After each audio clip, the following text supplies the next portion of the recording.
And hi, everybody. Hi, Trudy. Hi, Margie. Hey, Joni. Hi, Hello. Debbie. Hello, hello. Oh, let me switch over from top chat to live chat. Don't forget to Oh, do thank that. you. Yep.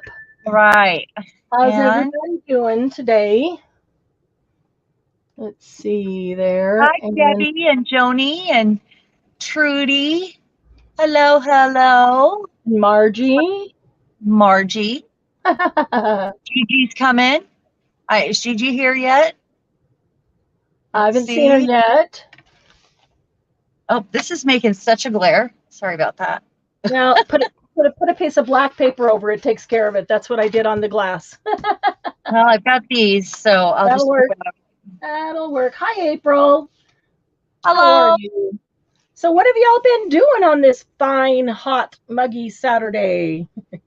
I know it's cooler than it was, but still kind of hot and muggy, isn't it? Hi, Bernice. Hey, Bernice. Yeah, it's pretty muggy today, and the sun came out, Oh, and I wasn't ready for it because I'm still recovering from the heat wave. I feel like you weren't ready for the sun? no, I was not ready for the sun. What have y'all been Of course, doing today or this week while you were like kind of quarantined at home because of the heat?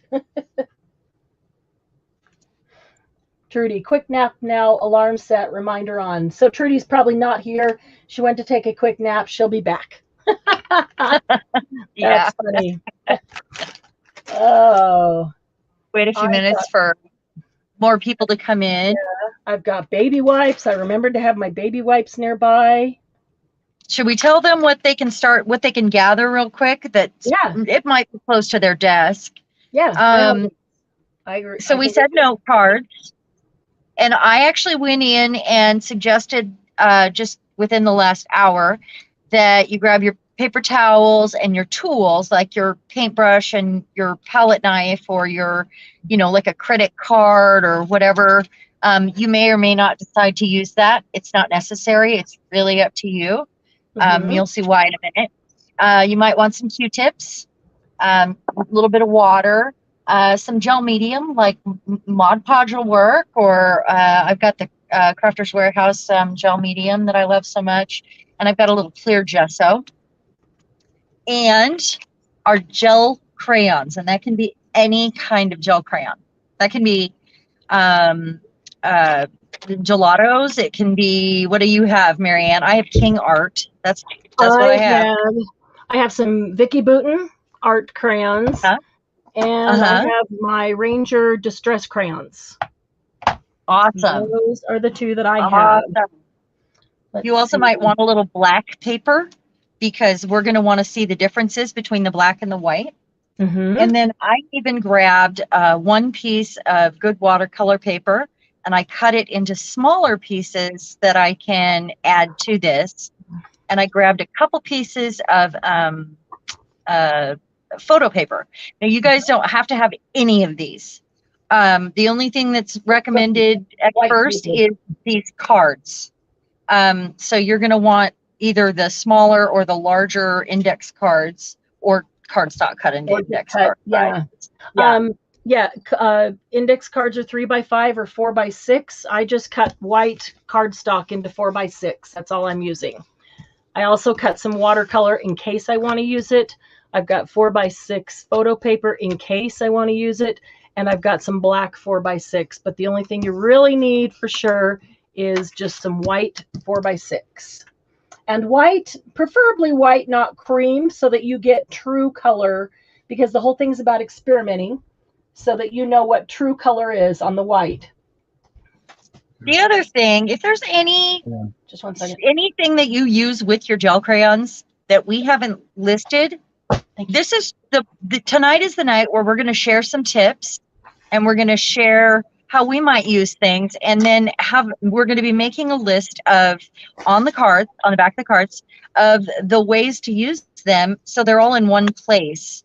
That way, we're also going to try some things that we haven't tried before, because that's experimenting. Is we haven't tried it, we're going to try it, so we can see what it does, how it looks, how it works, to see if we'd want to use it that way. You ever get stuck on a project, Marianne, where you're like, oh, this needs something. I just don't know what it needs. I mean, I think we all do that. Yeah. It would be, this is a great reference for us. It's a reference guide. So we can go to our reference guide that'll have many chapters. And well, you mean like a playbook? Like a playbook, yes. Yeah, yeah, we're gonna make a playbook. We're gonna make a palette playbook, ladies. Yep. And this is like your swatch cards. I used to have my paint swatched out on one sheet, color, little swipe of color, and then I had it above my paint on the wall. Hi, Gigi. And then since I moved the room around, I don't have that there anymore, and it really didn't tell me what that went with, or because we know what paint's for. But all these other mediums or media that are available now that we have in our room that we maybe forget about, or they're in a box in the back, or this is going to show us the different ways to use it, so we don't have to look it up every time on YouTube. And we'll have a little list, and then our color palette that we have available, and we're just going to go from there and do a little play. Hi, Christy. We'll also be able to see ways that we've played with it and experimented, so that we won't have to experiment on a project and hope it turns out. We can look at already experimented with it to see which way we want to use it on our project. So that the reason that we want you to cut the cards all in the same size, and we've chosen to use 4x6 because that gives us enough room to work on, is because we want to keep them together, and this will be a palette playbook. There's a couple of ways that you can organize it. I cut my cards, but I'm not going to punch a hole or do anything like that until after I've done whatever experimentation I'm going to do on them. But you could put these into a shoebox. You could put them into a file system. Yeah, a cool wooden drawer. If you've got a cool wooden drawer that you like to have sitting somewhere and see it there, or what I'm going to do is put it on a ring like this. This is I think this is a 3-inch ring. And if it gets too big, I'll go to a 4-inch ring. But this is my playbook for embossing folders that I started some time ago. Still haven't finished, but embossing folders I chose to put into plastic sleeves. And I've just labeled them 1, 2, 3, 4, 5, on and on. And I put the name of what the embossing folder was called on there. But this tells me where to find it. I had them in a specific drawer, and that drawer was F drawer, A, B, C, D, E, F. And so I could go to F, and F number 1 would be this one. F number 2 would be that one. And on the embossing folder, I just wrote that same thing. So it's really easy to find them. So instead of going through all my embossing folders, I can sit here and flip through a couple of hundred actual, prints of embossing folders, decide what it is that I want, and then just go get that embossing folder. It's a whole lot easier than flipping through 100 embossing folders and trying to remember exactly what it looks like. How much does it cover? Is it too big of a pattern, too small of a pattern, a border, whatever it is. So, but that's what I'm going to do. And I think that's what Sharon's going to do with her palette playbook. So after I've done it and it's ready to go into my playbook, I will punch a hole in the corner, and then I will put these on a ring. Because this is just the beginning of the palette playbook. We've got lots of ideas. It'll be an ongoing thing. And the idea is that you will then have a master reference, because it's hard to have, Sharon and I talk about this all the time, all the things that we want to have near us. And we just can't have everything right near us at the desk. And then the more things you get, the more you can't have everything near you. And honestly, we tend to, and I know you've told me that you tend to forget things that you have. And if everything isn't visible, if it's in a drawer or a shelf or a container, we do. It's easy to forget what we have. The other bonus there is when you get a new product and you bring it home, you actually want to play with it, or you want to see what colors you have. So this is a good time to get out your cards and do a little play. And it's for no reason at all but you. None but you. And it's just so you can see the colors. You can do it in a creative way. You can do them all the same.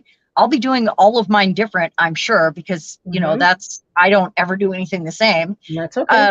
And it's good to just have fun. And when you're bored or you don't know what to do, or you just want to make something but you're not sure what, sit down and do some swatches, because that's fun. Yeah, see what looks fun. And we'll be doing swatches to make chapters in the playbook on everything that we have.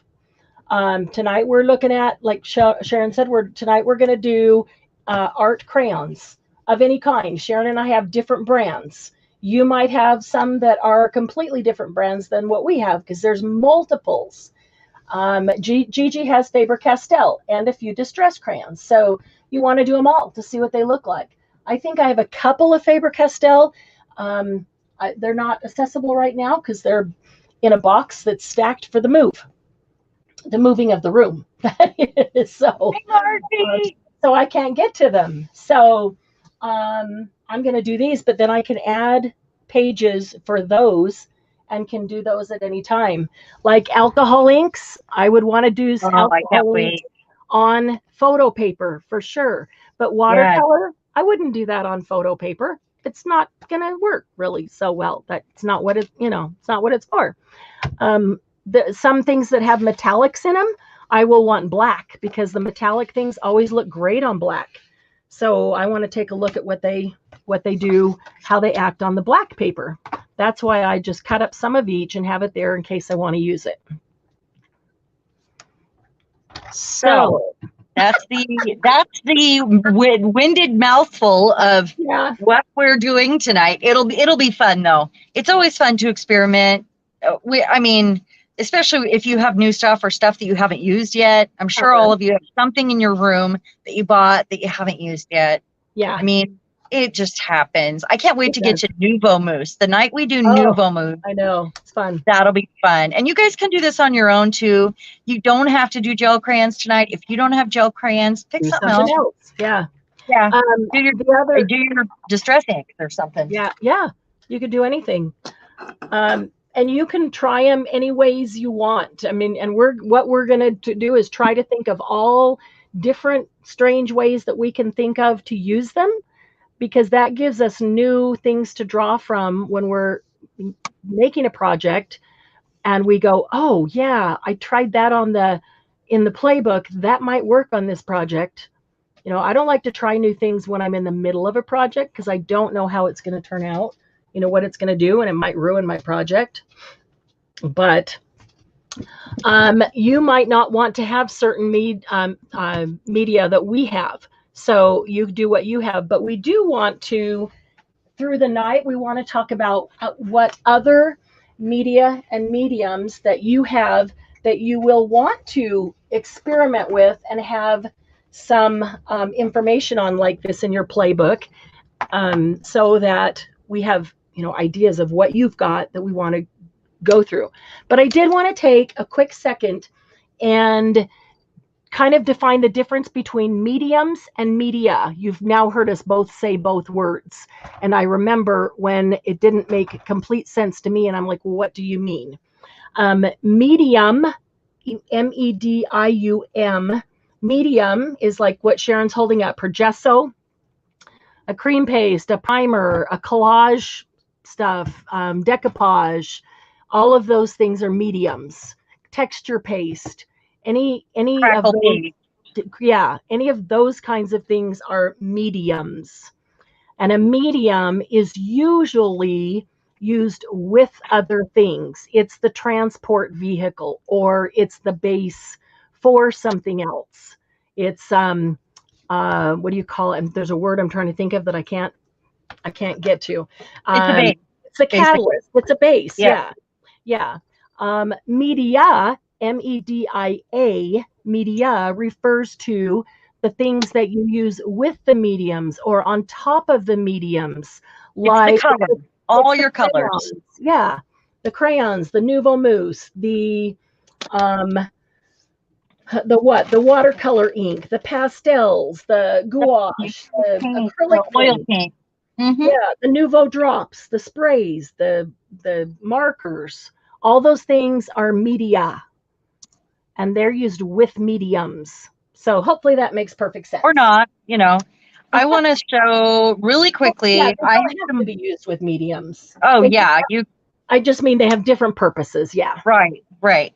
I want to show really quickly, just you don't have to put these all on different cards. If you want to do them all on the same card, you can. I was just like doodling away with my watercolor markers. They're really crappy watercolor markers. They don't really move like they're supposed to. And I just wanted to know what colors I had because I really hadn't used any of them yet.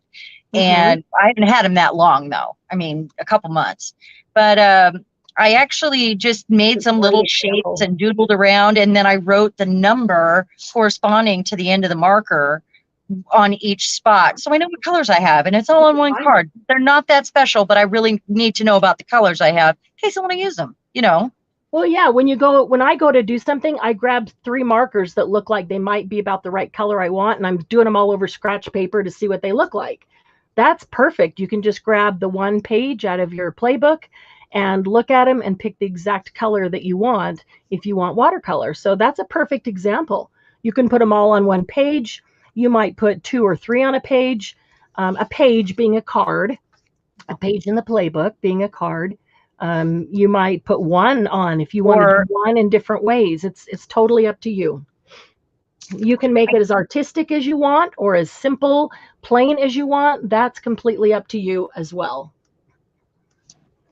All right, so should we get started before Chaos starts barking at me? You know, I just took them out. I don't know what the problem is. I don't know why she does that. Not really sure. Hey, you guys might also want to have handy, because if we like mix, like when we go to mix the gel crayon with gesso or Mod Podge to make like a stained glass paste, you might want to pull out some extra tags or collage that you have. So if you have any extra on your palette, you have a place to put it. Yes, no, I'm sorry. Okay, Marianne, why don't you start them with the first thing, and I'll be right back. Okay. Sorry, I'm just responding to okay. All right, so we are going to look at, I'm going to put these aside for a minute, and I'm just going to use the white cardstock. Let me put these up here, although I'm going to keep that black one there because it takes care of the glare of that, but I wanted all the light possible to be able to see color as well as possible. So, excuse me. So I'm going to start with the Vicki Boutin ones because I have never used these at all, and there's less of them. So that just looks like fun to me. Media is different elements of a project in mixed media. The element used is the media. Right, but somebody could say that this is an element, primer, and that this is an element, and they are. But they're different types of elements, where the primer is a medium, and the color, the crayon, is media. So I'm only going to do these on one side. That way I can make notes on the back. I can write, I might write the colors on the thing. I might write it above them.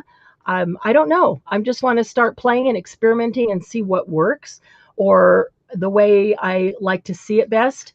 I might end up on some of the cards, I might end up putting gesso on half and not on half to see how some media works over gesso or just straight to the paper. I want to grab a couple of brushes. See if any of my water brushes actually have any water in them. Don't know if they do, because crayons are water-based, so they should move with water. So I will want to, that one doesn't have water either. There's one with water, yay. Okay, I will want to be able to move them with water and see what that does to them, how diluted they become. Get a couple of other brushes here as well. And let's see here. This pack has a couple of different types. So let me open. This one's in a, it's a cool pack of brushes. It actually came, oops, hang on a second. It actually came in this little, like a pencil case. I wish it was a bigger pencil case because it's so long that it holds brushes. It could hold other brushes really well. And then they have these cool rubber things on the other end, which are tools. Tools to make things do things, which is fun. I like that for experimenting. But so I wanted to pull a couple of these out and just have them handy because I don't know what kind of brushes I'm going to want to use to try things out. So hey, Julie, good to see you. Who is working along with us? Where's Glennis? Haven't seen Glennis.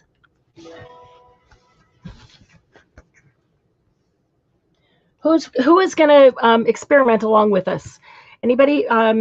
Gigi, you said that you have. You said that you have crayons. Who else has crayons and is going to play along with us? Sorry about that, guys. She's really old and persnickety. Well, maybe because she's old, when she's got to go, she's got to go. So that's exactly what it is, too. You can't blame her for that either. So I'm going to start with my Vicky Bouton crayons because I've never used them before. And so that sounds like fun play to me because I've never used them before. So pretty color. They don't say on them what color they are, which is interesting. Let me look on the back of the box. You guys can gesso some paper ahead of time, some of your cards ahead of time if you feel like you need to. If you feel like you want that, so they can be drying while you're doing other things. Now, this will be interesting. Sharon, I didn't know this. This says, these Vicky Bouton crayons, this says, these versatile oil pastel art crayons can be used wet or dry.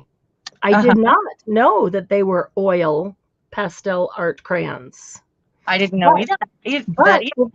But if they can be used wet, so this will really be interesting because if they have oil, typically that's not a water-based product. But if it can be used wet, that means that you can use it with water because they don't say specifically you need to use only oil to wet, to wet it, which you would use linseed oil. Do. Exactly. But if it was that specific, they would say so. So, now I'm deciding how I'm going to do that. I think on the first card, I'm just going to put some color down. Me too. I'm just going to do colors. I'm going to do one at a time and play with it and see what it does a bit. So putting it just straight down like that, that's really pretty. Blending tool. I do have, I got a blending brush or blending sponge right here. I think I'm going to do some color families together. Oh, wait a minute. I might grab these. I'll grab these brushes. I might use some of these to try blending.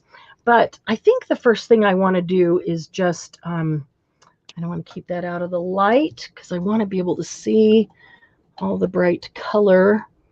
That's just weird how that light, I don't want that to bug everybody, so I'm just going to cover that right there.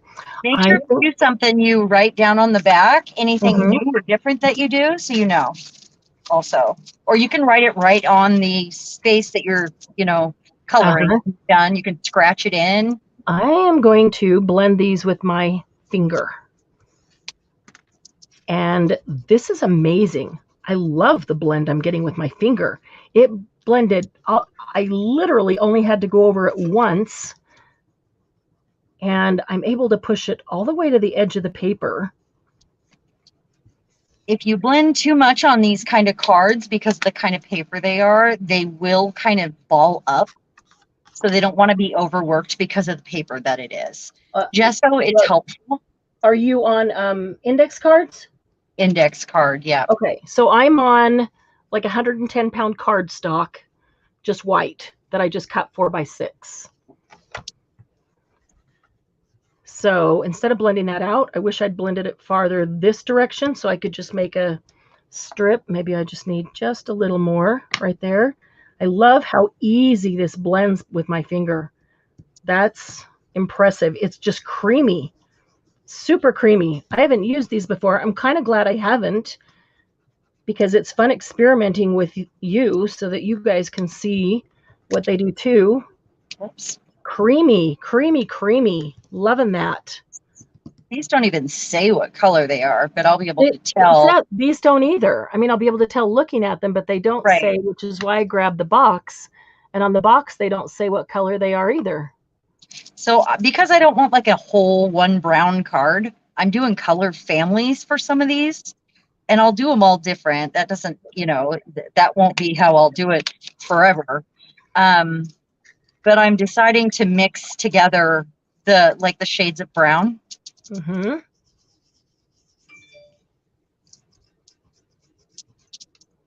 I'm going to put 4 on this card. They've got them in the package like this, 4 and 4, and it's folded like this and stuck down in the box, which is interesting packaging. Kind of cool. I like it because you can just lay this or stand this.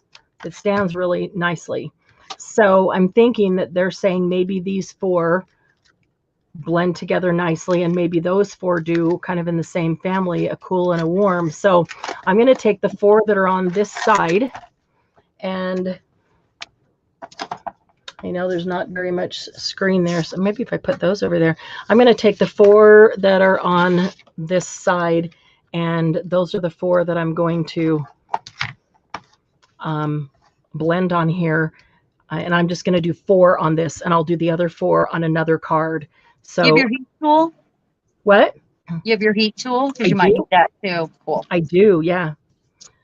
I love how creamy these are. They're just creamy, and they move, and they're not leaving like great big glops or lines, or I put a lot down there, probably too much. I am getting a stencil. I'm going to try to find one I haven't used yet. This is also a great way to showcase your stencils. But it's a good way to see how they react with that. What I'm going to do, I want the true color, but then I'm going to blend it with the one next to it so I can see kind of what those two are like blended together. And then I'll have the true color of this one. And then the next one that I put down will blend with this one. I think I obviously put too much color down on this one because I've just got too much to move around. I can grab, I was not going to stick every single finger in this. Grab a baby wipe. That doesn't last very long, does it? No. It never does. I need a clean finger that doesn't already have color on it to pick up some of that. Reba, hello. She said your card looks like summer and mine looks like fall. Oh, I'm just getting the brown out of the way. That's awesome. Yeah. This kind of looks like summer sunset. I kind of wish I'd put more of that magenta down there first, but that's okay. So I am taking a stencil, and I'm going to do the stencil lift. So I have all those brown colors together, and I remember that I can do this with them. Right. It makes a big, we forget the different techniques, and then we end up going to YouTube to look it up. And we're spending all our time there instead of creating. Okay, yeah. So these are dry, so I'm going to go to the next color. Hi, Lucy. Hi, sweetie. Okay, let's put this one down. We'll blend. Oops, that one just broke. Either I'm too heavy-handed, which is most likely, or it's already broken and I couldn't see it because it was below the paper. But I do tend to be heavy-handed. Me too. I get all excited. I was just going to say that. It's getting excited for this stuff, and yeah. And then I'm just too heavy with it. Yep. Okay, so I did a stencil I have never used. It's not, I'm like, about that stencil. It came in a set, though. It's okay. Oh, that could be kind of cool, though, especially with the multiple colors. I like it. Yeah. It actually, the multiple colors, it blends them together better. when you, Yes. after you put a stencil over it, Yes. suddenly it doesn't look so choppy. Right. You know, no matter how much you blend, even if you have Right. to spend a long time blending them together to get them blended between each color. So that stencil really makes a difference. Yeah, the product. I can Yeah. feel the oil in these because they're so creamy, and that's why they're blending so much easier than some other things have. I did get some of that orange over into here, more than I would have liked to. So let me put some of this back on here.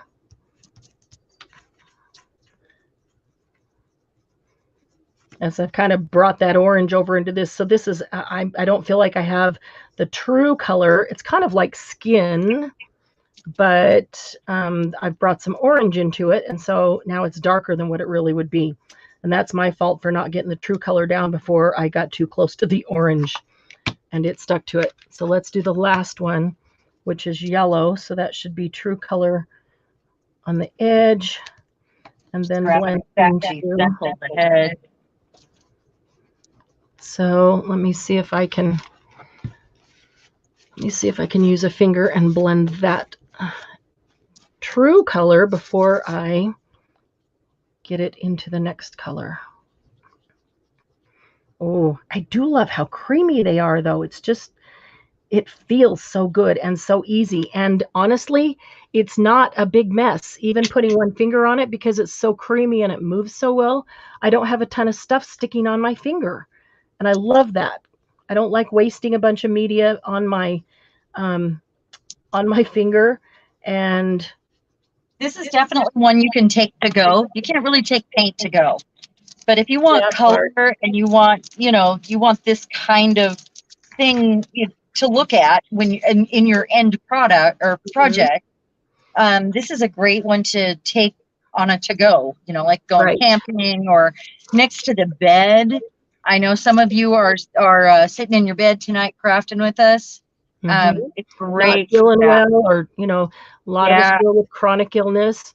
So now I'm going to do what Sharon did. I put down all 4 colors, blended them together, but now I'm going to take my baby white and I'm going to use a stencil and do the lift.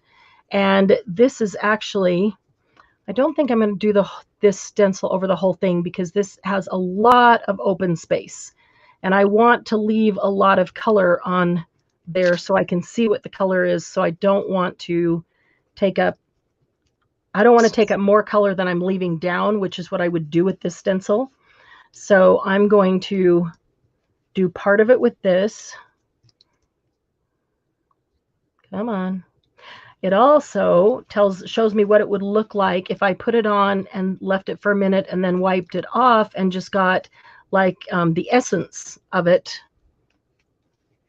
Without, where it's really light. Yeah, without full on color, but just the essence of that color where it was. And sometimes that's what you want, is just a nice essence of color, not just a big in your face color. Hey, Tina. Hi, Tina. Julie. Yeah, it's hard to chat when you're watching on a TV. Totally get that. But Tina, before you go over there, are you going to experiment along with us tonight? You have any crayons? If so, can you tell us what? Oh, yeah, you can do that. Watch on the TV and chat using the phone. Gigi doesn't understand what we're doing. Gigi, we're making swatches. And we're reminding ourselves the different ways we can use these different products. So tonight we're working with gel crayons. And we're just experimenting with them to see what we can do with them. And then these cards will all become a book, a playbook, that will show you all kinds of different ways to use them and what the colors are. So you can grab your playbook and look up the colors you have without having to go through every single color product that you have. So just grab whatever crayons you have, the Faber-Castell, and I forgot what the other one was you have, and start playing with them on your card just to see what the true color is, how you can manipulate the color. So I'm going to do the other half in the same colors another way to show the difference. And then I'm writing on the back what it is that I've done. That was a finger blend with a stencil lift. So easy enough. Yeah, that's what I did, a finger blend with a stencil lift, but I didn't do 100% lift. I did a light lift so that I would still have very light color behind it.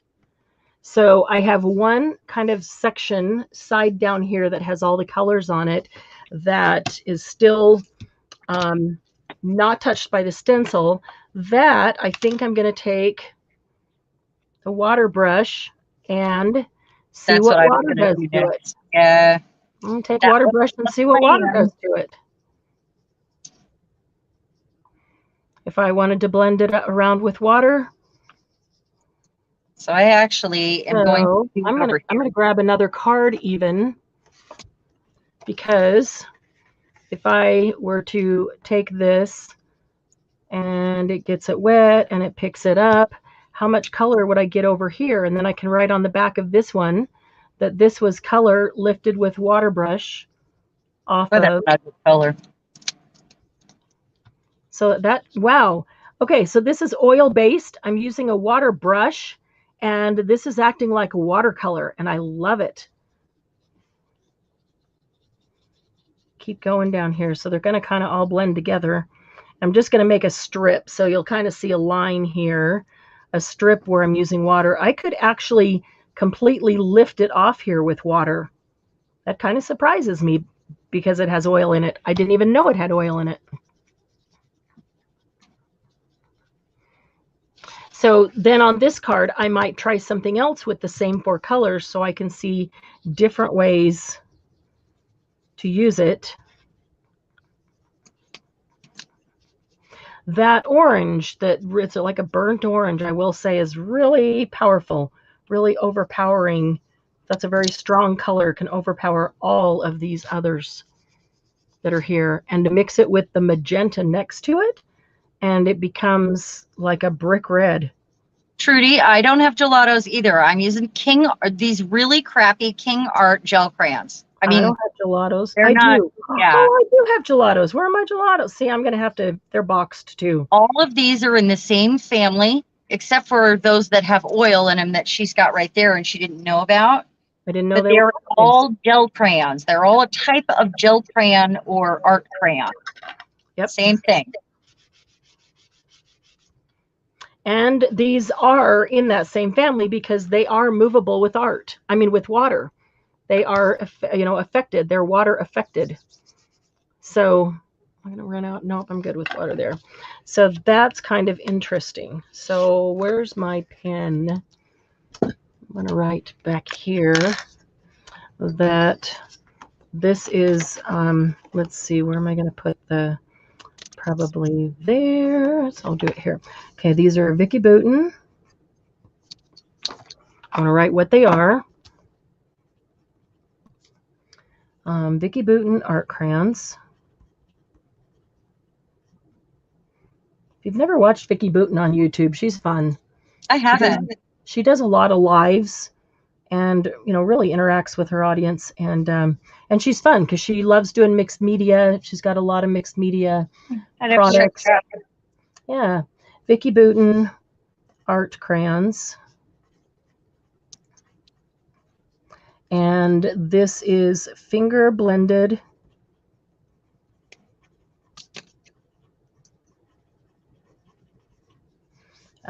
stencil lift with baby wipe, because you could lift it with different things, so make sure you know what you did. And then the strip is with a water brush. So I'm not planning on doing every technique to every color. What I'm going to do is go onto the next card where I try other techniques. Mm-hmm. So I remember the different things I can do with them, but I also have my color palette. And that's what I'm writing on the back, so I remember. Those actually work better as a watercolor than I thought they would. Oh, yeah, they did. Yeah, they really did. They worked pretty nicely. And if you guys want to get real crazy and you want them to look pretty in the end, this is a good time to try a new stamp that you might have, or a new stencil that you want to go over, maybe with some vintage photo even, as long as you know what you did to it and you add that to the back. I kind of want to feel inspired with everything I look at. So there's a pretty good chance that I'll take a stamp when I'm done and stamp on this. I just saw Joni's comment. She says, take your water brush right to the crayon and see how much color you get. So I'm going to try that. That's a great suggestion of a technique. Well, you know, I got, I scribbled mine in the glass, and I know that I can go straight to the crayon. Now it's really, you know what, instead of trying to get it off of there, I'm just going to put some down here. It's really like watercolor now. I love it. Paper towel. Wow. If I had, I could stamp a stamp here and then use the watercolor brush with these to color the pattern, say it's a flower, and color it with these different colors. Watercolor style. I'm pretty impressed with these. I'd never used them before, so I really didn't know what to expect. And that's when we're experimenting. I love doing something that I've never used, and so I don't know what to expect. So I have no preconceived notions.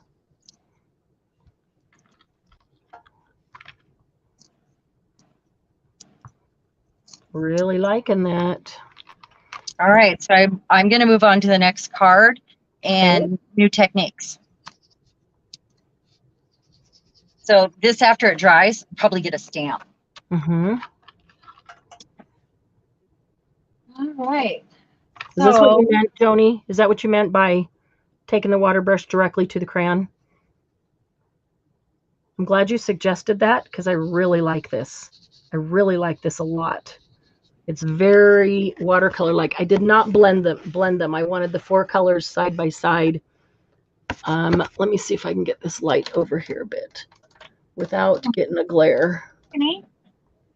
There we go. You're doing the thing. You know. Yes. Say hi to Bill, everybody. Marabou crayons. I don't have any marabou crayons. If that's what you have, do work with them. Do this with the marabou crayons and then post it in the group so we can see what everybody else has turned out like and what they do.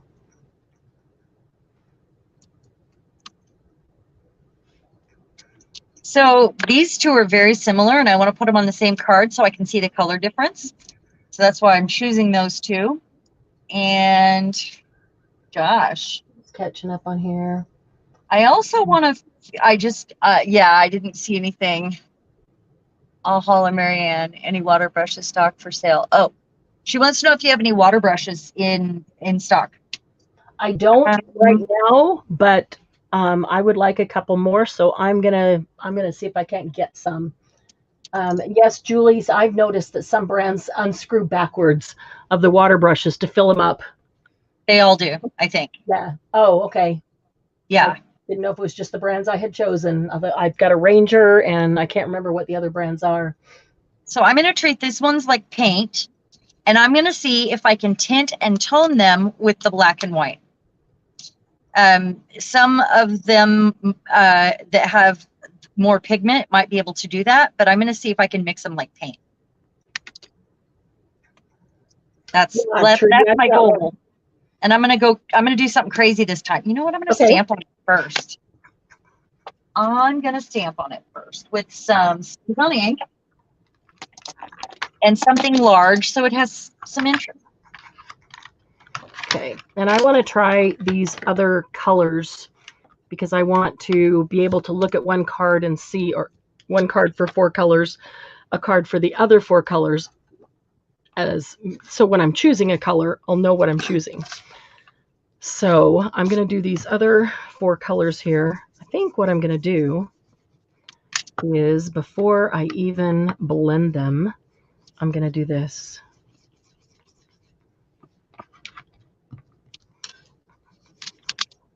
Trying not to be so heavy-handed. That's kind of hard for me.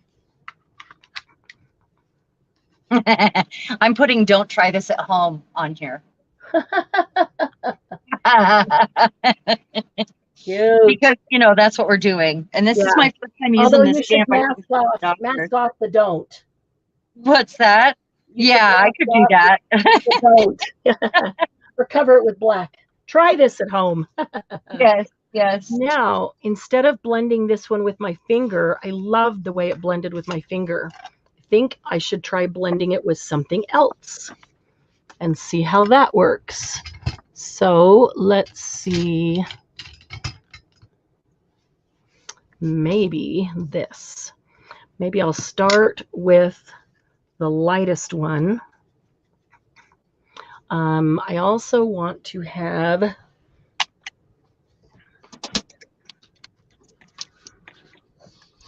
something over here. Okay. All right, so I'm just going to use this little brush, and because it had only been used with something light before, so it won't bring color onto it. Oh my goodness, I really love the way these blend. I'm gonna have to see, because I got these at a great price. So if I can get more for everyone else, but I'd also like to see if there's more colors, honestly. I'd like more colors of this one. It's so creamy. Hi, April. Marianne, can you tell April again what color? Those are Vicky Bouton, right? They are, yeah. They're Vicky Bouton art crayons in this little box. And Margie, I know you're not into mixed media. You could be doing this with any of your colors. I know you have inks. I know you have markers. Colored pencils, markers. Anything that you use that has color. Anything. Yeah. All of your different types of ink, maybe. So this is the package, and this is the first time I've used them, and I'm gonna see if I can't get these at a great price. If I remember right, they're under $5, which I loved. I'm trying to remember, but I also want to see if I can get any more colors, because I'm really loving these. The colors are vibrant, but they're so blendable. They're just creamy, and I'm loving the creaminess of them. So I'm going to blend those two together. Then I'm going to blend that one. That one's kind of a fall orange, a pumpkin-y. I need fresh water. And then I'll blend this one with it. Look how nicely they blend together, just merge from one to the other. And I've watched people blend on videos where they're just blending and blending and blending forever to get a nice transition. And this transitions so nicely, and I've barely blended it because it's so creamy. Yeah. They're all different too. Yeah. They all are good at different things, and that's great. Every brand is different, and that's why I like trying them, because every brand is different. Acts different. Yeah, and that is fun. This color. And I have water brushes. I really like my paint brushes. I'm a paintbrush lover. Yeah. I've got both sitting here. It depends what I'm doing. I have well-used and well-loved paintbrushes. I even have mine separated from guest paintbrushes because I have a relationship with mine, you know. Right. Well, you do get paintbrushes that you love. Yeah, for certain things, and yeah, you don't want others to use them. Yeah, they're they're special to me. We have a relationship. It's like somebody else wearing your underwear. Yeah. Stay away from when I blended those. Look at all this color I'm getting off here. I'm not going back to it. I'm just trying to get some of the color off this brush before I move to another color. And look how much color is coming off onto this card. And I could continue to blend this and cover this whole card just with what's left on the brush. And this I just grabbed over here to be like scratch paper, so I don't waste the color. I can put it on here and use it for something else. Marabou blends easily. Use baby wipes to apply and blend that brand. Okay. My Tuesday mornings shut down. Both the Tuesday mornings near me shut down. Bad. Hi, Toby. Yes, these are a crayon. They're Vicky Bouton art crayons. Vicky Bouton art crayons. Give it a second to focus. There we go. That's the first brand that I'm trying. I'd like to get different color groups because I really love these.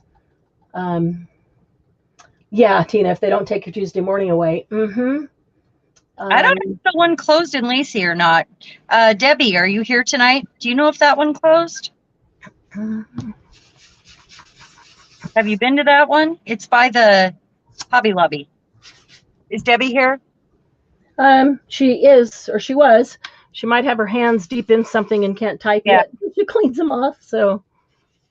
Look how beautiful this color is as a watercolor. That's pretty. It really is. It's very pretty. So someone in another stream said Tuesday morning is going to stop carrying craft supplies. Wow. They are so good at that. I haven't heard that, but yeah, boy, I sure hope not. Well, yeah. I guess I sure hope not for all of you. It doesn't matter anymore to me because the ones near me are gone. Here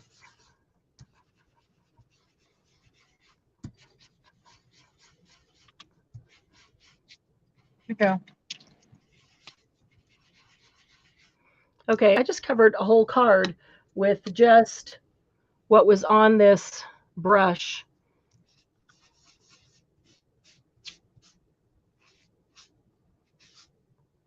From blending over here. So now I'm going to come back, have a little bit cleaner brush, and blend this a little more. This third color I've noticed doesn't seem to blend as quickly, as easily as the others did. This red one.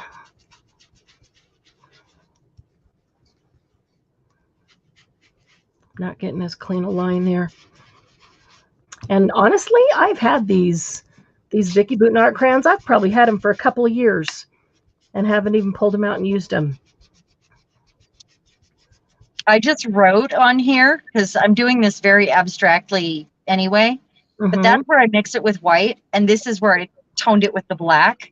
And so I just wrote the word tone right over the top of it because you can see the difference with the color. Right. So how did you, I wasn't watching you, how did you do it with the white and the black? Did you put it on your glass? On my glass mat. It up with water? Exactly. On my glass mat. I worked in the water into a solid color, and then I did the other puddle, and then I mixed those together. Okay. And to tint and tone, you need black and white. Black and white. You do gray too, but sometimes you get really gross colors with that. Okay, and then I have this other blue, and it looks really close, if you notice. So that's why I chose these two. So I'm going to go from this other quarter up, and then I'll have the difference between these on one card so I can compare them. I'm putting my fingers in it, and then I'm making fingerprints on my card. Okay, so what else do you guys want me to do to this one? So I put the other 4 colors on here. So the first 4 colors are on this one. I lifted part of it with the stencil, and then I used the water brush here to see what it did. On this one, I just put the second 4 colors on. What would you like me to do to it? What would you want me to try? What do you want to try to see if it does, or what it does? Vicki Boutin art. My camera. I bumped it. That's all right. Art crayons. And this is brush blended, not blending foam, but blending brush. Brush blended. Blush blended. I can spell. Okay. So I'm stippling it on time. I'm going to go over here and heat this. I'll be right back. Or, I mean, dry this. Pigment sticks. 5 Tuesday mornings within 45 minutes. Wow, Gigi. That's amazing. I hope they stay open for you.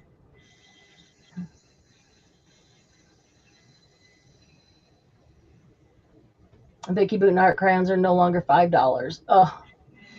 But if I can get them from a vendor, I might be able to get them below retail. How much, Lucy, did you just look them up, and what price are you seeing for them?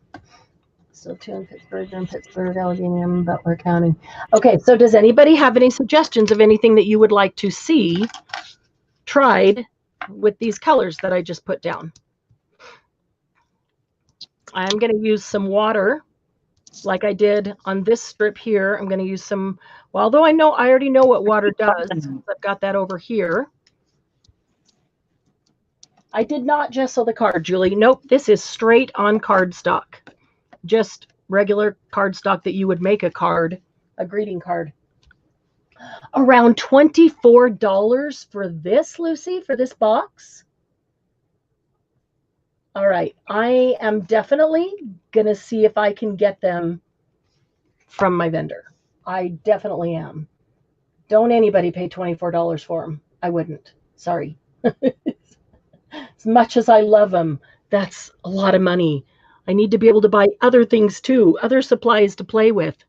Okay. Yeah, I'd rather have a whole bunch of affordable things than one expensive thing. That's although just me. I do like the quality art supplies, and these are really good quality. So this time I'm going to take a brush on there. This time I'm going to take an actual brush and dip it in the water. I've got my water here, and use that instead of using my water brush.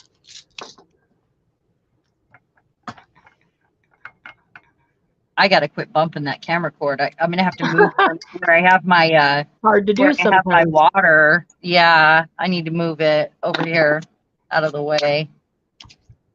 Because that's not good. So if you like this color, but you don't want it that intense on something, you wanted it to be more muted background, taking a brush and putting a little water on it and going over it like this. Okay, sorry guys. It's okay. Making you drunk. I still can't get it to not twist. Okay. Don't look. Okay, I got it. Okay, I'm not. I don't want to get sick. Yeah, none of us want to get sick. Dizzy.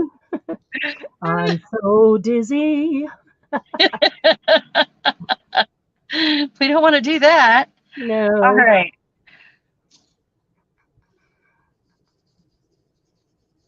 So I mixed that with a little gel medium to see the difference after it dries right here in the middle with the puddle that I had left over. Cool. Another way you can do this is to put it through a stencil. And this actually seals anything that's water soluble also. If you use a gel medium or a Mod Podge and put it over the top or mix it together and use that as your color. But we're going to see if there's a difference between the two right here in the middle.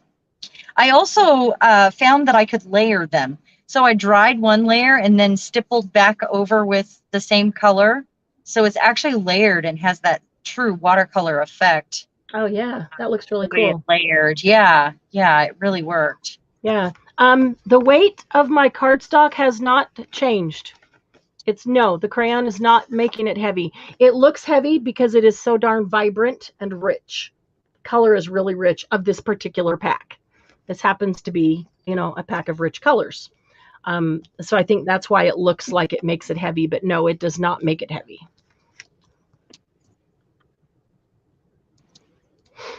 All right. So. Did you write down your colors yet? Well, no, because it doesn't tell on here what the colors are. Oh, yeah, that's right. There's only 8 colors in there, though, and I did the 4 that are on one side on one card, 4 that are on the other side on the other card, and because only one has this bright fuchsia or magenta, I will be able to tell which 4 are on which card for sure. But I'm thinking, uh-oh, she's thinking. I'm going to bring out some of this on my... And then I want to move to the Ranger pretty quickly. So I'm just going to try one more thing to fill this card here. But as Sharon was discussing, how does it mix with a gel medium, a collage medium? Did you know that you can, how you collage with Mod Podge or tacky glue watered down or a collage medium, whatever it is you're using? Did you know that you can mix color into that? And so as you're collaging, you can just have a tint. It doesn't have to be heavy color. You can just have like a tint of color to your collage medium. And then whatever you're collaging would have that tint. That gives a whole new look you know, to your, a whole new look to your collage for sure. Take a wet brush and brush across the tip of your crayon thing and go directly on the paper and make a flower. Okay. I started doing that, and then I decided to put the color down on the glass instead of just doing the brush, but I'll do that. I'm going to take a little bit of collage medium here, and I mix it up with this color. I did not do very intense color there. I think maybe I need a little bit more.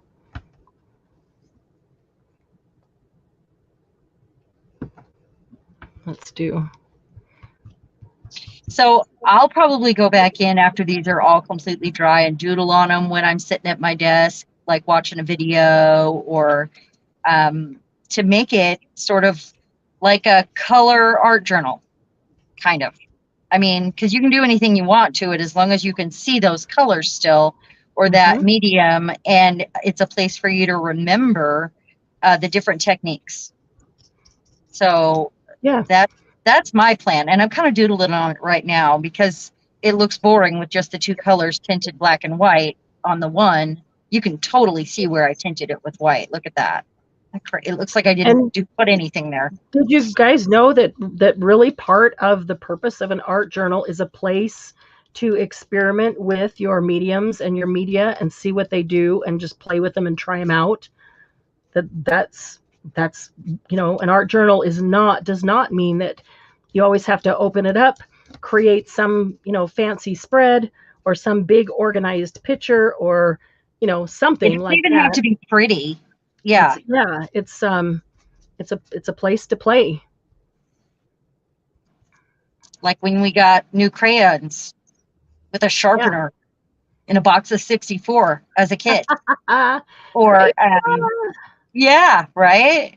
My problem was marker. I didn't want to use them because I didn't want them to get used and get old and wear down. I used mine. I hated that. I wanted them to stay perfect because I loved them. Because I knew I wouldn't get any more, at least for not a very long time. Well, that's right. You didn't have Barbies and stuff. You didn't have. I mean, I didn't have a lot of crayons are different. No, I didn't have I didn't want Barbies though. Yeah. I wanted a bike and I wanted a pogo stick. Yeah. I added some water with the collage medium on that one, and look what I did. This is just the color with collage medium here. The magenta one is just the color with the collage medium on both sides. And then I added some water in, thinking maybe that'll thin it down a little bit. Let's see what it does to it. And it did. It went right under the stencil and just made a big blobby mess. So Lucy says, which is why I never do swatches. Why? Because she does it in her art journal. Oh, yeah. You don't need to. What the art journal's for. Lucy, do you write down the products that you used in that art journal? Because a lot of times, if it's been a while since we made it and we used a lot of mixed media, then we end up not remembering. But that's what a lot of artists do, is they'll just write on the page what the product was. And well, yeah, that's what I'm asking. Does she? Yeah. Do you? Probably. Wait for her to respond. I mean, I don't, but if I'm doing that in my art journal, then I do, because I know that I'll forget. I know I won't remember. Yeah. Like I forgot that I had Faber-Castell, and I did Faber-Castells in an art journal. I took them with me for a weekend, and I'd never used crayons at all before. And I just did them all out, one after the other, like a rainbow, and then started blending and playing with them to see how they work. And then I did some just like finger watercolor. Okay, so what I learned there is that stencil has way too many holes for water, something water-based, because it just goes right underneath it. But doing a gel-based with it worked great. What I think I'd like to try, okay, somebody said put the water directly onto the crayon itself. Was that you, Tina? Like this. Too much water. She wanted to do that. And then make a flower and see how that. There's one other thing I want to try after I do this, and then I'm going to go to Look, that one's broken too. I can feel it under the paper. That's how heavy-handed I am. I am not proud of that, and I would like to change it. I don't know how long to do this. I feel like I'm not getting color off. That's kind of strange. It's funny there's not a black. That is weird. Do you have black? I don't in the Vicky Booten, but let me check in the Ranger. Huh. I'll be going into that in just a minute. I guess our dark souls don't need black. Who needs a black crayon? Right. I mean, we can make black, or, well, you can make mud. Black is harder to make. Yeah. Okay, I'm going to get out some. Oh, I do have black. That's right. I tinted and toned. It was out. Oh, that's right. You did. Of me. Yeah. Let's. I'm losing my mind. That's right. I'm going to do this one for the center. Okay, so just got the brush wet. I'm just trying to take some color off the end. And I want to put this as the center of this fancy little flower here. Just going to stipple that in. So there's a quick flower, just getting the brush wet off the end of the crayon. Let's see. Yes, because I like to just grab a color and water brush and not bring anything else into the mess. Yeah, I totally get that, Tina. And this is a regular brush. I've got a water brush sitting here too, but I'll go back and forth. I have my water brush out. I haven't used it yet. Both. I'm going to put the lid on that collage medium there. So, yeah, let me do this. So wow. Okay, so I did the center of that flower, and then I thought I'll just see if there's anything left on it. I didn't realize how much I had left on it. Look how much color is on that. Hey, Sheila. I didn't need to go over that a whole bunch of times to get color off. There's a ton of color left. I'll just put that over the top. That's a lot of color left. Wow. Okay. So what I want to try, hi Sheila. What I want to try, I think, is, you know what I should have brought over is some skewers or more chopsticks or some. I'm going to take a little bit of this cream paste, and I'm going to put this down here just a little bit because it's a small card. Will be very fun with Nouveau. Yep. Let's see. Question. Let me go back up here. Have you tried mixing any with gesso? Yes, clear gesso. And I was going to do that.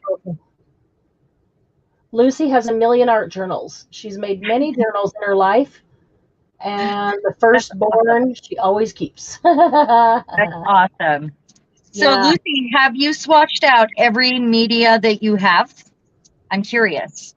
And Julie, Julie, what you just asked is kind of what I was going to do right here. This is a cream paste that's very similar to a gesso, can actually work in place of a gesso.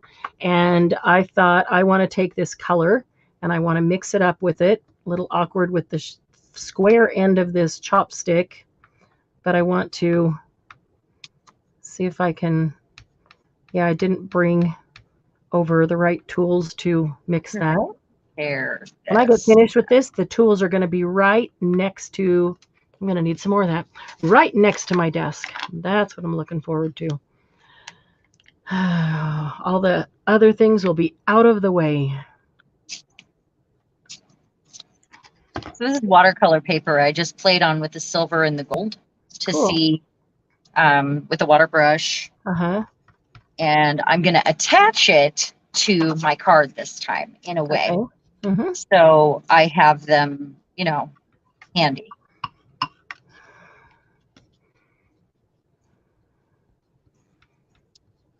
And I want to get a good mix on this.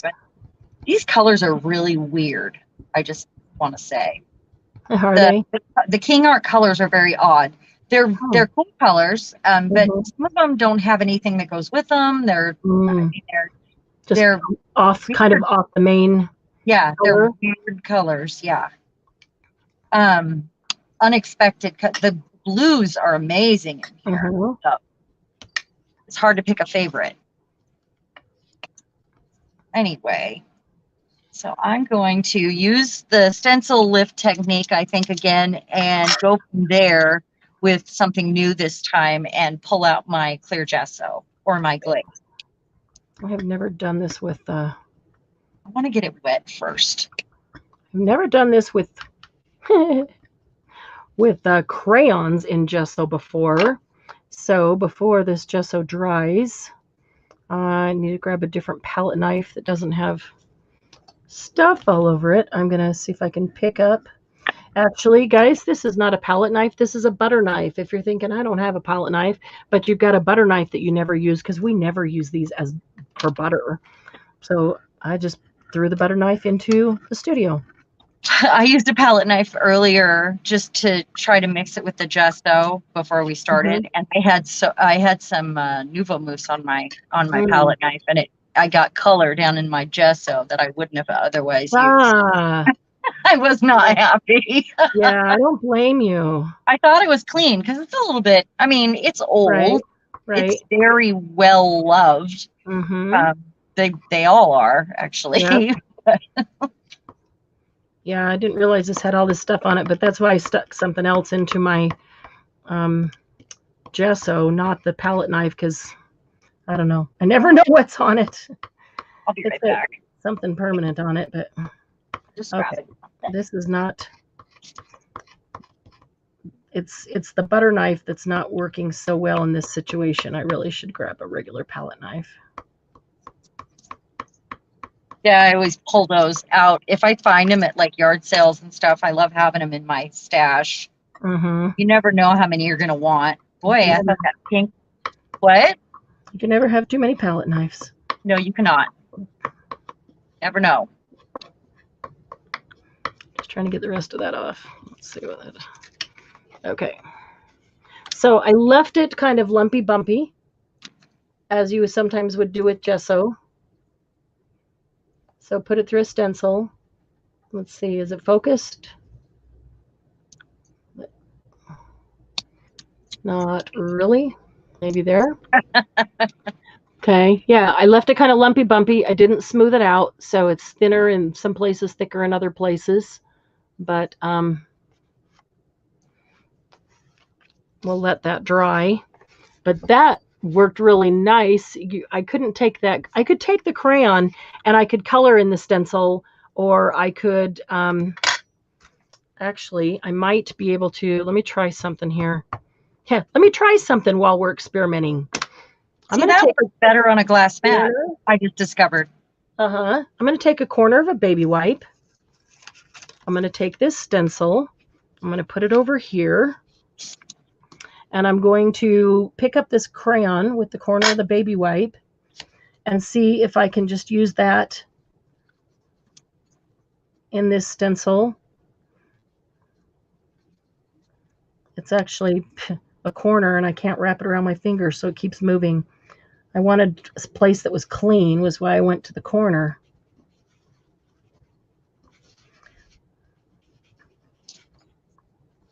Okay, so this works. I don't feel like I have as much control over it as mixing it with the gesso, but it would work this way. I could also, I'm sure, do that with my finger, like blending it before. Yeah, it actually, it's creamy and smooth, and it blends a lot easier with my finger, even through the stencil, than it did with the baby wipe.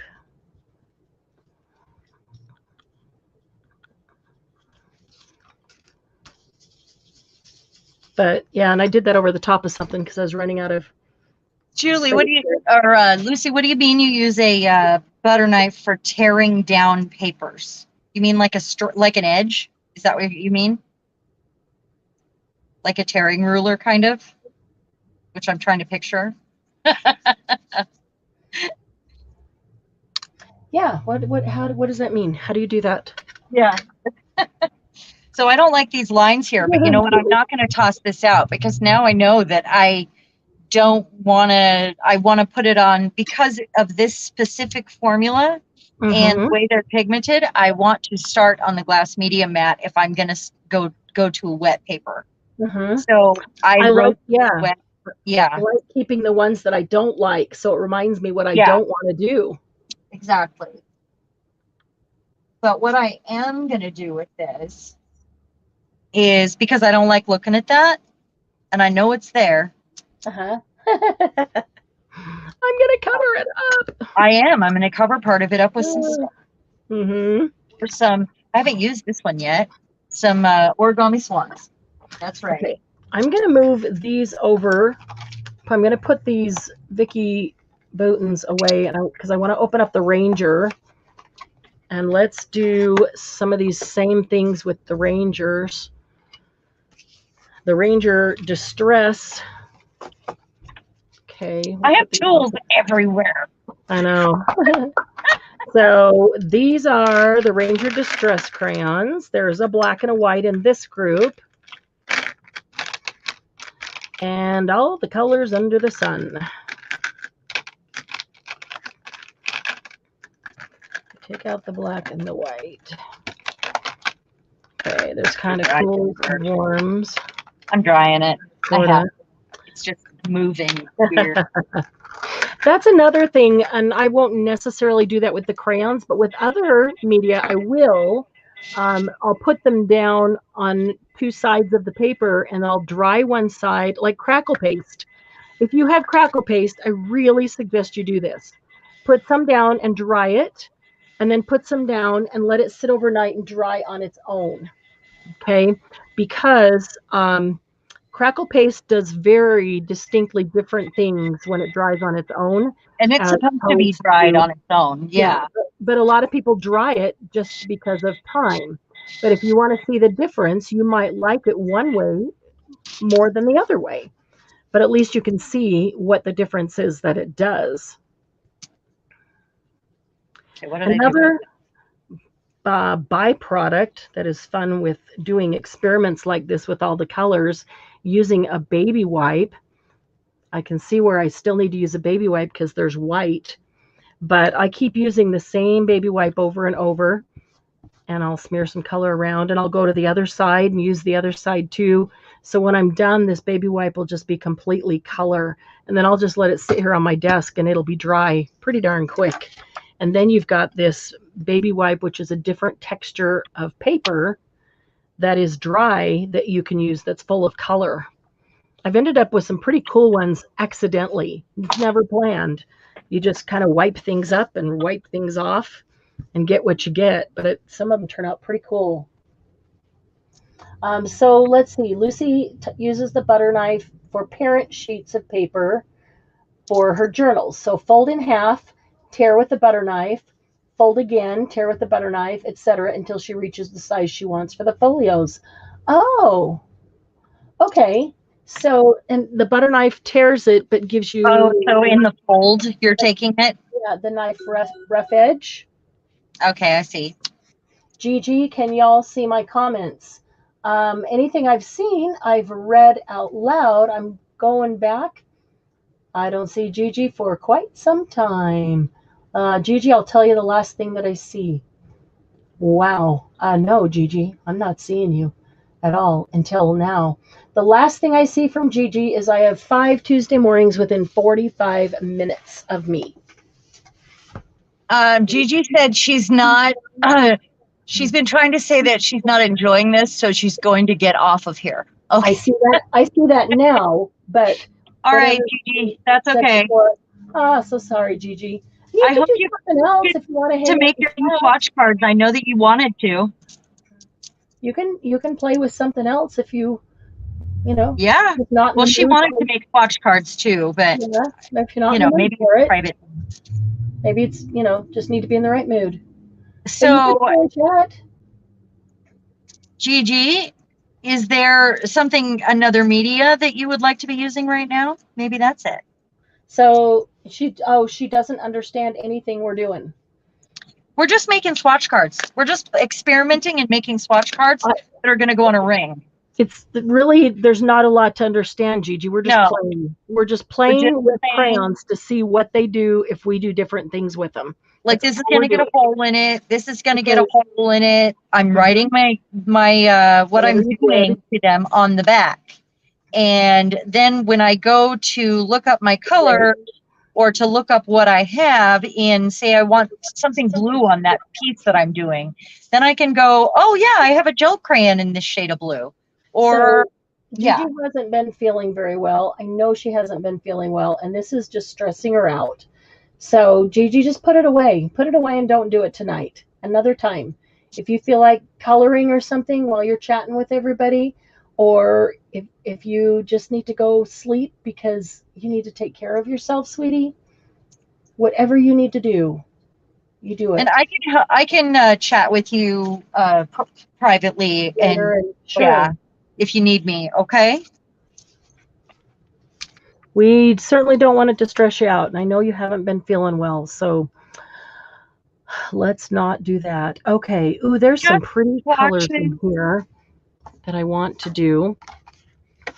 Let's look at this. I love this. This is peacock feathers. All right, so the distress crayons. Oh, look at that. I have obviously played with that one. Distress crayons come in the same colors. I don't know if all the colors are out. Honestly, I don't know, but they come in the same colors as your distress inks. Hi, Sylvia.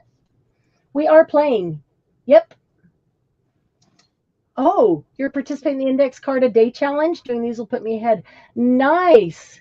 Yeah, Gigi, go get some rest and feel better for sure. Sylvia. Bye, Gigi. Gigi. Lucy did say that yes, that's what she does is cut in the fold with the butter knife. I'm going to try that, Lucy. I'm going to try that. That probably gives a pretty nice rough cut. Sylvia, tell us about what the Index Card a Day Challenge is. Hi, Lucy. Hi, sweet girl. Bye. Gigi, I'll message you later and check on you, okay, honey? You take care of yourself. I don't want you crying. No, not over this. No, not over playtime. Really. But we do want you to. No, yeah, you don't have to stay. That's fine. The one that you're supposed to measure in 20 milliliters. No, I didn't go to the top. I'm probably an eighth of an inch from the top. Okay. Is about what I did. Yeah, this is just supposed to be playing, so I don't want to do just straight strips this time. So what should I do? Maybe I'll do circles. Maybe, let me think here. What stencils? I don't want to do this with a stencil first. I want to just play to see how they blend, what the colors are, all the colors that I have. Okay, so I'm going to do this. Let's see. 1, 2, 3, 4, 5, 6, 7, 8, 9, 10, 11, 12, 13, 14, 15, 16. Black and white don't need to be done. 16. I could probably get 16 on one card. Okay. So I'll do that. Yeah, I'd like to know what the Index Card a Day Challenge is. I've never heard of that. Have you, Sharon? No, not at all. I didn't know that. I've never seen anything with index cards, actually. It could be in a different group, and it could be one of those. There's a lot of challenges or things that kind of go around that multiple people do, and it's not any particular group, but it's like every, November do this or that, and that we just haven't ever seen before. So yeah. Okay. So yeah, Sylvia, I'd love to hear what that challenge is. Okay. Yeah. Hang on just one second here. I went through all the dishes.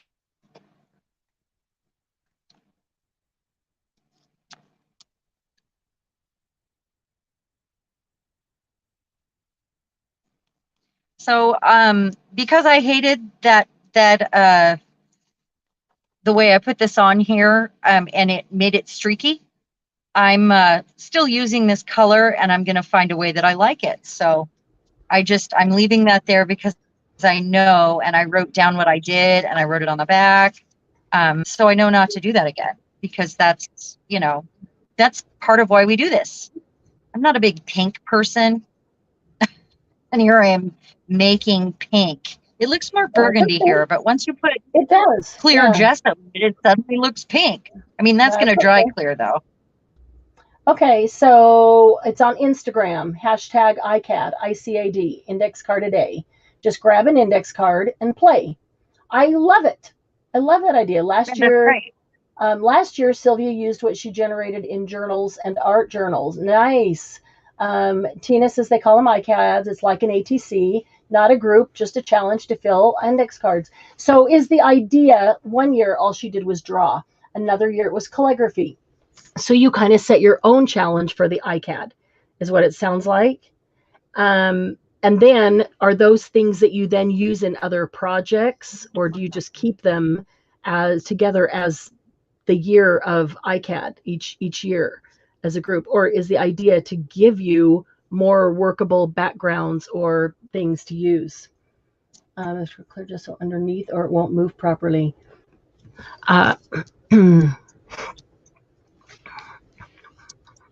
Okay, so distress crayons, pretty sure these are water-based. They have to be, because distress ink is, distress oxide is. Exactly. Yeah, exactly what should be water-based. Yeah, they are. I'm sure that they are. Maybe I'm doing these too close together for what I want to do here. So Sylvia, do you keep them together as the year, like on a ring or something, or do you use them then throughout the year in your other projects? And so basically you're creating for yourself some good bases or backgrounds, things that you can go to use for other things. You can cut them up as tags, pockets, or toss them. Hate to toss them after that much effort, huh? I kind of like that, Sharon, though. Bind them. And index card a day. I mean, you could think of it as an art journal, except it's mini, so it's maybe not so much pressure, because you only have not overwhelming. You only have to fill an index card, not a whole page. Right. And then I want to get the rest bigger. You do that for a year. Put them. You could either bind them or put them on a ring, and that is your index card for that year. So that didn't work either. I'm just going to hate everything in this color generally. Generally, this color sucks. Is it the color or what it did, how it acted? It's what it did. So okay. I was just going to try another, like the stained glass effect. But it's the stencil I chose with the big, I mean, it's got nice big holes, but it goes every which direction. Right. I had a hard time getting it down in the holes. So it was overworked, and that's what happens, Yeah. It's just what happens. Yeah, that's true. So I guess what I'm going to do is dry this, and then I'm going to fill it in with another color and see if I love it. Maybe I'll love it in the end. Who knows? I'm feeling Gigi's stress. Don't cry, Sharon. I don't want to make another person cry. Well, the thing is, if we don't experiment, then we don't know. And the whole thing with experimenting, though, is to go into it not expecting anything, not expecting that you're going to love it.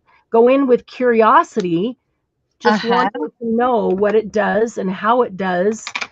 Because if you have expectations, then you can be all disappointed that I spent this whole night and I don't have anything beautiful that I love, but that's not the point. No. And it's like when we made the ugly tag, when we told everybody they were going to make an ugly tag. This is not for anyone's eyes, but yours. This is your swatch palette, it's your playbook.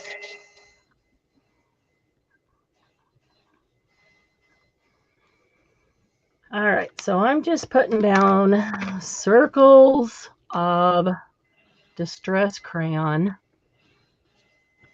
Meanwhile, deciding what I'm going to do with them, how I want to blend them.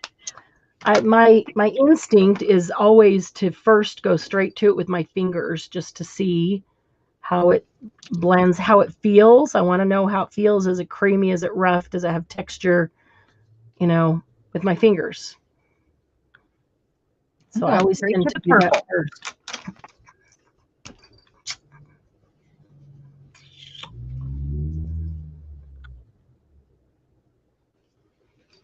Yeah, pink's not my favorite either. Yeah, that's right, Sylvia. Did I just do this one? I think I just did this one. I'm gonna purple the crap out of this right now. Yeah, my language. Over the top of the over the top. Like what I'm gonna do is like a watercolor wash over the top. And maybe I'll like it in the end. I mean, maybe then I'll want to doodle on it, or and that's, you can doodle on these. You can turn them into something, you know, like that's fun to look at while it's sitting on the ring. It's just it's fun. It's just fun. There is a texture that happened here, and if I didn't experiment, I wouldn't have seen that. You wouldn't have known that. That's right. Cool. If I could figure out how to just recreate that texture right there, and I think if I mix it with that and I pull up on it, I have a light coat and I pull up, I would get that texture. It almost looks like a tiny crackle. It's dendritic, you know, like the dendritic. I can't say it right now. Dendritic.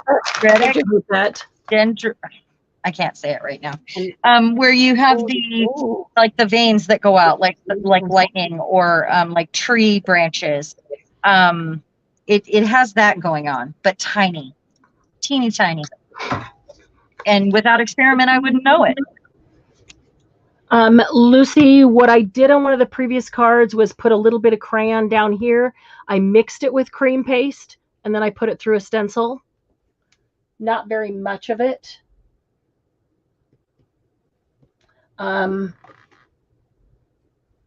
Tell me what you want me to do with cream paste, Lucy. I will do it. I will try it. All right, I'm going to use spray bottle. I should have done this on watercolor paper, huh? I might have to do it on watercolor paper right next to it. Maybe not even all the colors. Look, it's just kind of, that's crazy. It didn't make them run, that's for sure. I'll bet they'll move, but it didn't make them run. Nothing ran. The water just ran right off of them. That's interesting. But let me see what my finger does to it now that it's wet. Woo! Pretty. Turns it right into a watercolor. Wow, turns it right into a watercolor. And I just mixed colors. I should grab a paper towel for between them.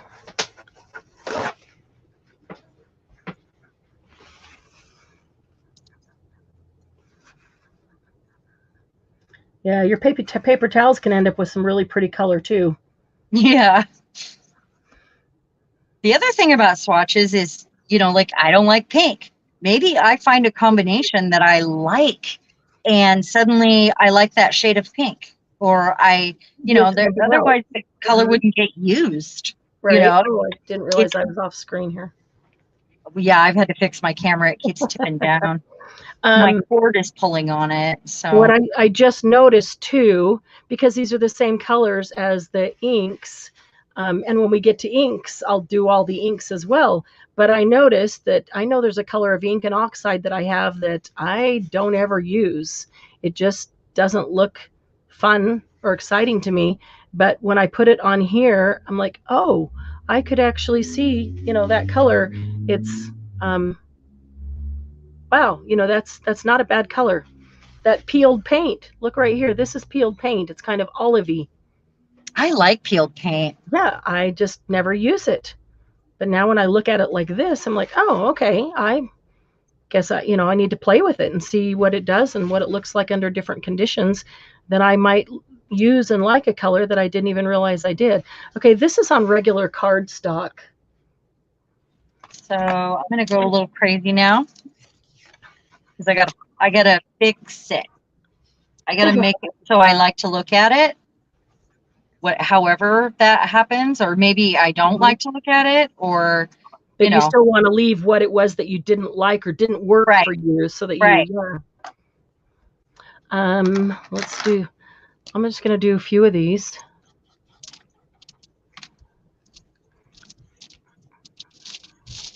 I don't mind that purple as a watercolor. That turned out cool. Yeah. Yeah. This one that I'm on right now is watercolor. I thought to use cream paste and stencils, lots of other products for that. I thought the cream paste was more for molds or for putting on embossing boulders to make skins. Yeah, sorry, Tina. I didn't realize I had them side by side instead of on top of each other, and I didn't realize that. So I'm gonna quickly do this kind of same thing on watercolor paper, grabbing all the blues. Happy accidents are what I look for constantly. Oh, Lucy, that's one of your favorites, peeled paint. It's not that I don't like it. I just haven't used it. And when I look at it, it doesn't bring thoughts of ideas how to use it to my head because it's, kind of a neutral. It's an olive color. So I just haven't used it. And so I guess in my mind, I thought, oh, well, I guess that's a boring color because I haven't used it. It's not. It's a really cool color, especially for vintage. Am I?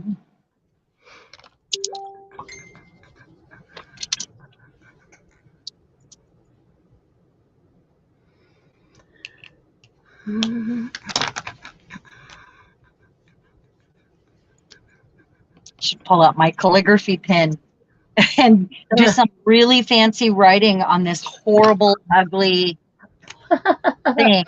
I don't think it's horrible, ugly, but it's you. It's yours, so it's what it is to you. Well, it's kind of wet. But I wrote wet on here before I even, which I did, did on purpose.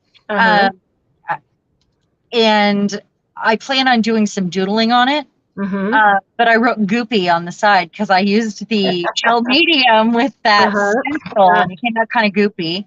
And I just thought that was a fun word. So maybe, Tina, that's how I see it. It's a very vintagey, old-looking color. Now that I see it out here in a couple different ways, I'm starting to really like it and see application for it. It is a vintagey, old-looking color. Are you talking about the peeled paint? Yeah. Yeah, it is. Yeah, I'm liking it. Find something that goes with that. Let's use this. This will make me feel better.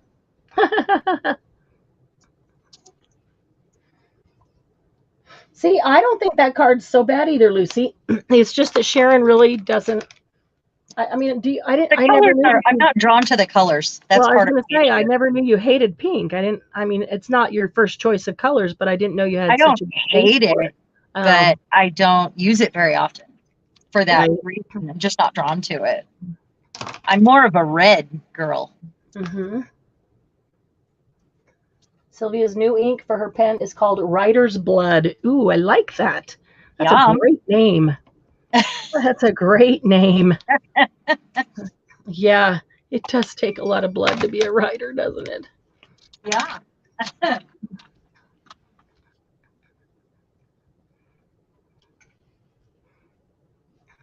Vintage photo.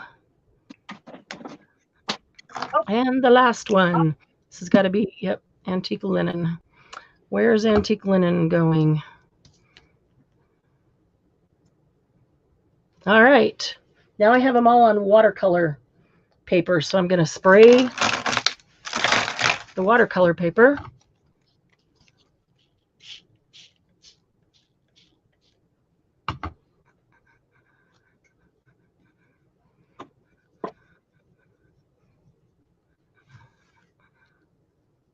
Oh, wow.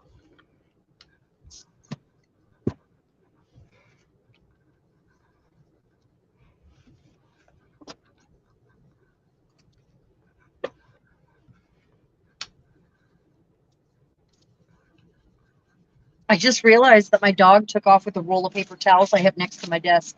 Really? There are bits of paper towel everywhere. Yes. Well, oh, gee. That's helpful. Yes. Exactly.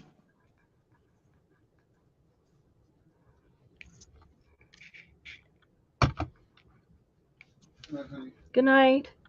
Love you. Love you too. See you in a little bit. Okay. Thanks, Lucy. I just saw that. What? Oh, she kind of likes the card. Yeah. Thank you. That's what I said. Yeah, I don't think that card's so bad either, Lucy. I think it's just because you don't care for or not drawn to the color, but well, in the application, I don't like that I can see scratches like from the marks from that. I have another plan for the next one that's pretty fun. Okay. I didn't mean to spray that one again. Great way to find its colors that go with it, and So these are the same colors of distress crayons on regular cardstock, 110-pound cardstock on the top, and watercolor paper on the bottom.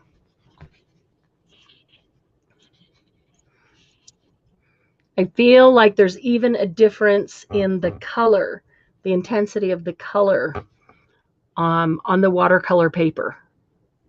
That's what my little strip here is with the silver watercolor paper.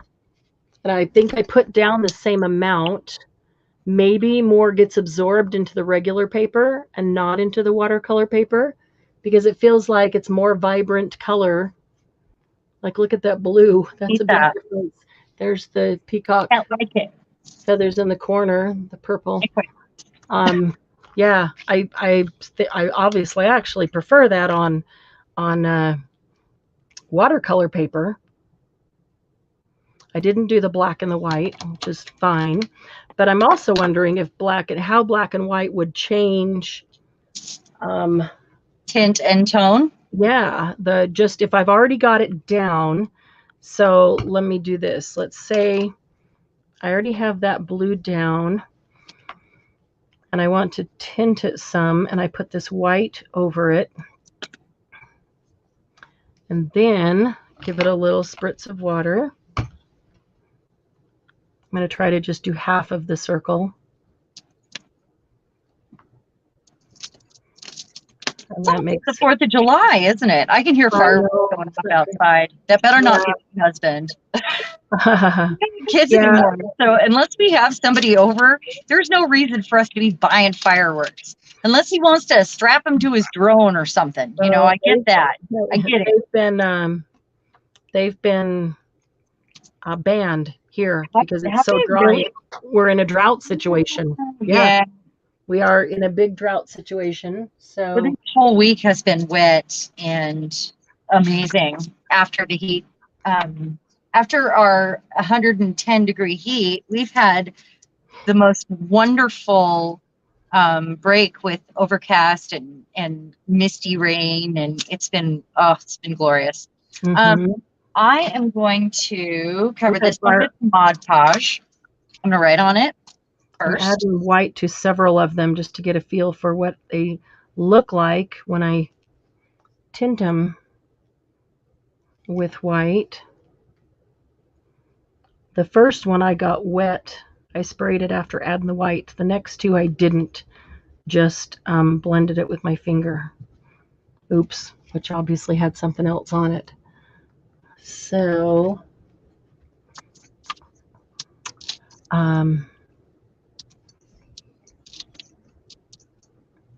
so they can also be mixed with any sort of texture medium, like glass, the glass bead medium, the sandy gritty one, or I have a really fine sand or a really fine glitter.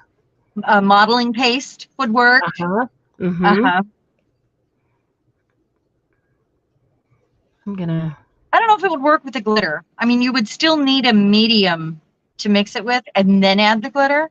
Well, that's what I mean. Mixing. We're talking about mixing with a medium, mixing like the glass beads or the really fine. Yeah. So any of those would mix with a medium, not by itself, for sure. Yeah. But they would mix with a gesso or a paste. I want to use greens this time. I don't think I can handle those colors. I want that. Let me. That. Yeah, we've had fireworks the last couple of nights, and they freak Lucy out. Mine are okay. I've never paid attention to them, so they don't. you know? Does that Well, make sense? I don't pay attention to them either until I go, what is freaking her out? Oh yeah, there's fireworks out there. Yeah. They just do. She goes to bed with Doug, and she just sits there at alert, shivering, shaking. We're going to go full on 70s. We had to give her Benadryl. Let's see. I am looking for this paintbrush has seen better days. We were talking about it before. In case there's anybody new here that had missed it, you can always try to put your paintbrushes in Murphy's oil soap. I keep a jar just in my room here, and I usually keep a lid on it so Pet doesn't knock it over. But Murphy's oil soap, you leave it for at least 24 hours, and you come back to it, and it usually softens things up, so you can get out whatever. I'm going to read some comments. My new ink from my pen is called Writer's Blood. I'm not a pink fan, but I like that. Oh, thank you, Lucy. That was the last comment. So, or maybe YouTube's having a lag tonight. There's crap in my brush or on my card. Just little fuzzes, enough to drive me nuts. I got it from my baby wipe. I am seeing if I might have a palette knife that's not packed in the mixed media box.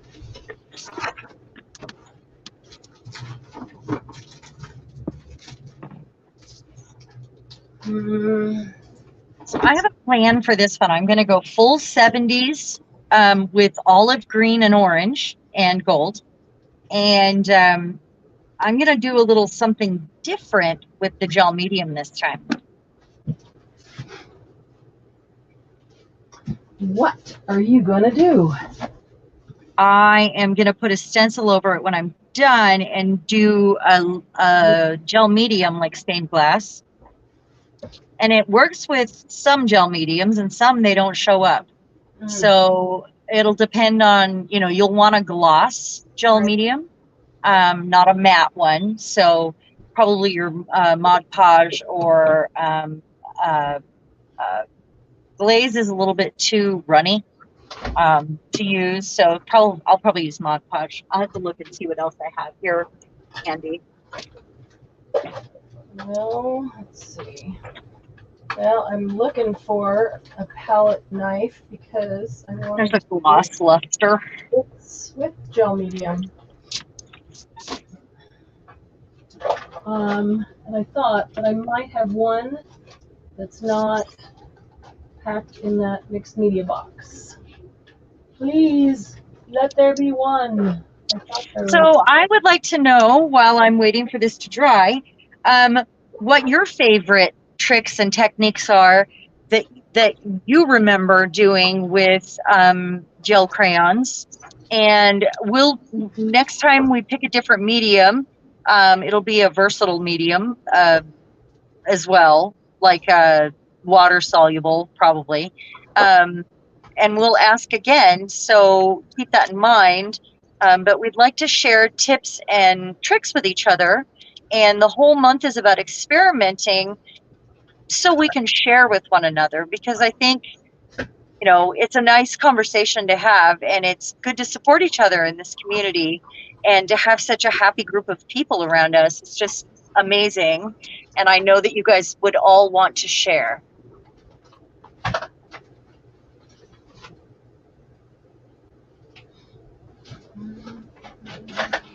Oh, that's cool, Julie. Yeah, you guys can do every single card the same. I'm just a little nutty, They do not have to be different at all. They can be exactly the same, and do a couple colors per card, like in your rainbow color families.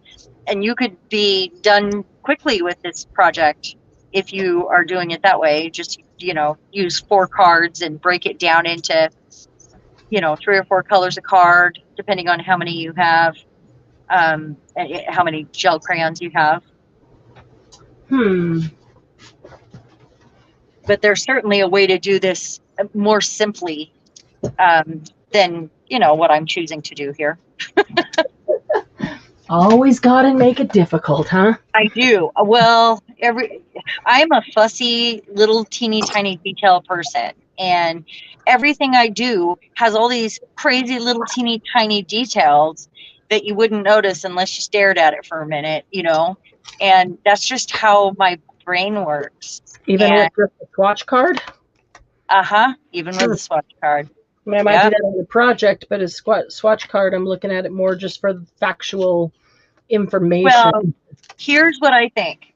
When I go to look at these swatches and I'm flipping through them, it's inspiration, inspiration, inspiration. Do you get what I'm saying? Like, you know how we want to be inspired by the containers and the things around our desk and the things in our room? This is exactly that. This is one of those ways that we can make something for ourselves and be inspired, but it's also useful. So, and I think it's going to look nice hanging on a ring by my desk. Yeah, I agree. Julie scribbled 3 colors in patches and blended over with baby wipe, changing to a clean part of the white per color, and then with black through a stencil. And she did 1 card with clear gesso and 1 card without. With the clear gesso underneath is so much better, but you can see the brush marks, which is okay for texture. That is true. So yeah, that is very true. But so what if let's see, this is white paper. So what if I just took this white cream paste? I'm gonna do something up ahead of time real quick so it has time to dry. And I'm gonna try to go in between, kind of in general, in between, because I've got these with nothing under them. And so I could put down a little bit of color around it over this clear gesso, or not clear gesso. It's white. It's a white gesso type paste, but because the card is white, I think it's fine for this to be white. Now, that sounds, Julie, like you put it down before the gesso was dry. And I was thinking, let this dry and then do the same thing over it that I did with the color on here, but see how it reacts over the gesso or the paste as opposed to without it.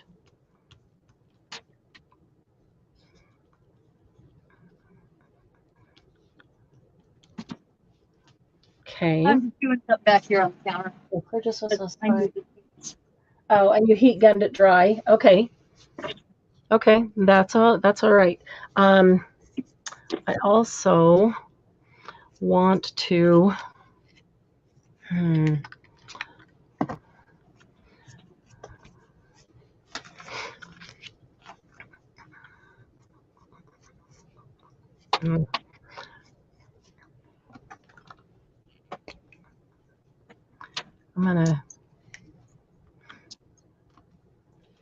where's that butter knife?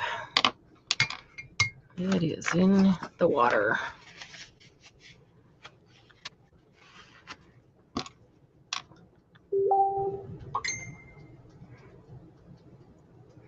The second we'll get to Julie's pictures and we can see what she's been doing. Okay, so there's a bit of black smashed. Let's see.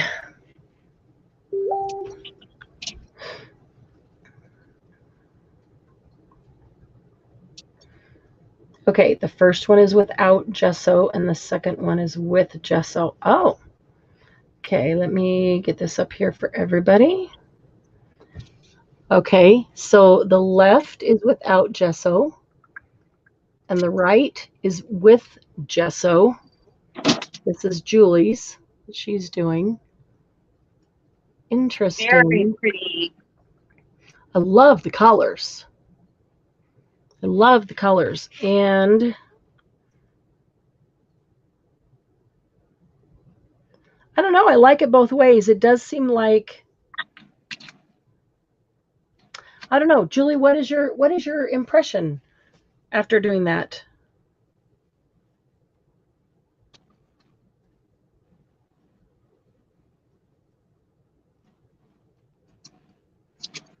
Do you think one looks brighter or more intense than the other?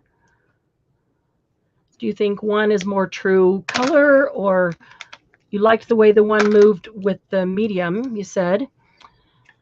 Let's see here.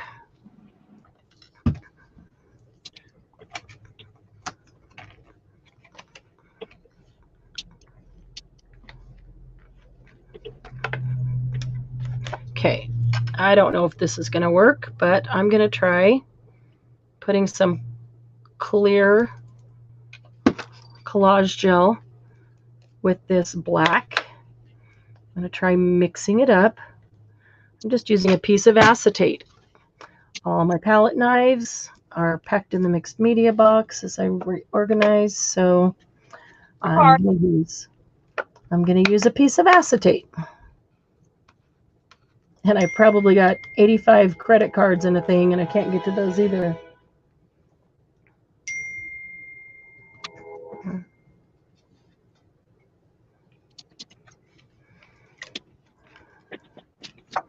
So, hey, I'm going to run downstairs really quick. Okay. I'll be right back. I'm going to go bring some pencil because, yeah, I'll be right back. All right. I'm going to grab another stencil, and I'm going to try this over both of them.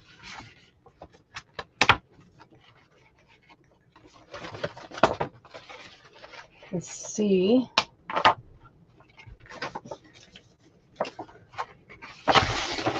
don't need to keep that paper. Okay, this is a checkerboard stencil. I haven't used it yet. It's got 3 different sizes of checkerboards on it.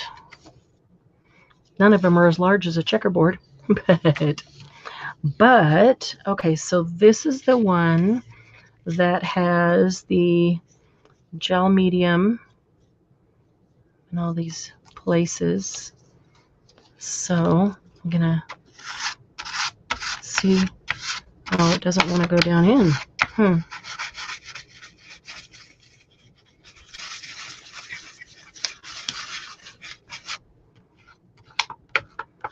I could probably do that with my fingers because the acetate isn't getting down into the holes of the stencil.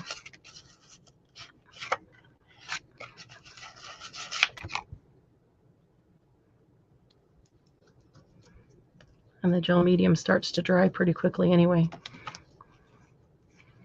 Okay. Now I'm going to do it also. Might add a little bit more to revitalize this. There we go. Big old glop of black crayon right there. See if I can get that up.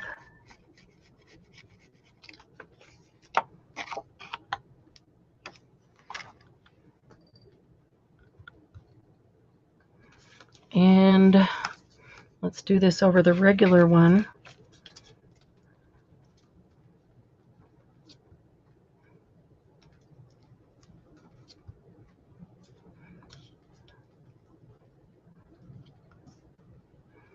I don't know, some of these things are actually like almost getting techniques like we would do with the gel plates, but it's a whole lot easier to use the gel plate than do it like this.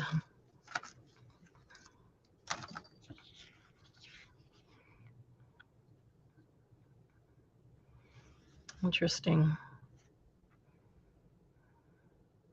I definitely like the way these colors look on the watercolor paper better than just on the cardstock. It's a richer, more vibrant color, but then on the cardstock it is a more muted color, so I guess it would depend on what I wanted it for. With gesso, it's easier to blend and paper doesn't rub off. Also, smoother color spread and different surprise effects with the black, which I like. Yes, I agree, Julie. I agree. Okay. And this, which was collage medium. This was a collage gel I mixed with this black. I'm going to actually try, get my finger in there and then wipe that off some. Where's the brush that I had? Here it is. I'm going to actually try just getting some water in with this, which has collage gel and crayon.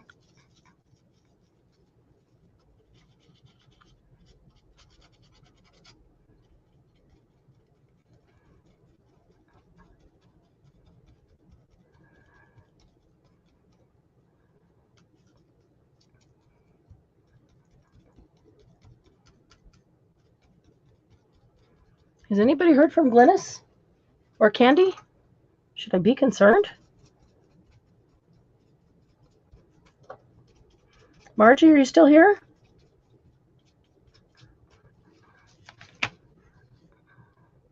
Okay, again, when I added the water, it started to bleed underneath it. It just makes it that much runnier.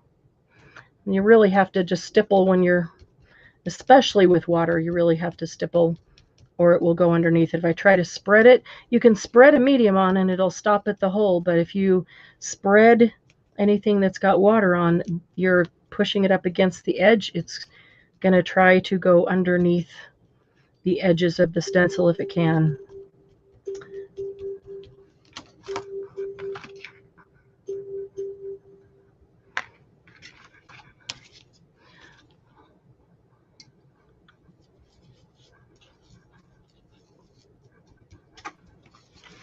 Okay. Gel plate fun is really big fun. Yeah, actually, cleaning papers, wipes, mistakes. I agree, Sylvia. I honestly don't really believe in mistakes on the gel plate because you can just keep layering on it and doing so many things. Going over it. Even something that looks like a mistake or didn't turn out the way you want, so is, presumably a mistake. If you cut that up, often the color is so amazing to use for something, even though you may not like the print as a whole. But yeah, it's like everything that comes from the gel plate is usable in one way or the other. It's very cool. That's actually one of my favorite things to do is the gel plate.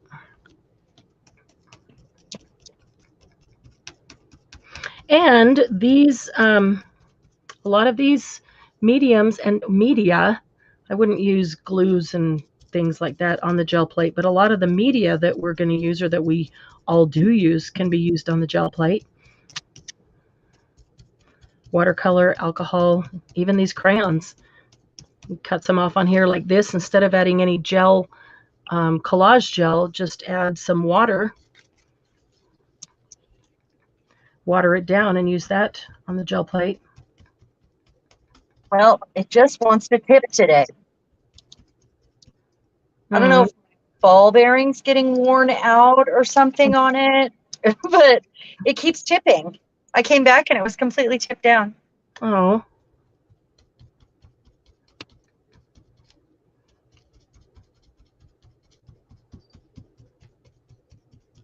I can't fix it. Uh-oh. Thing won't tighten up? Nope. At all? Well, that's not good. No, it's not. And I'm making everybody sick right now. I'm sorry.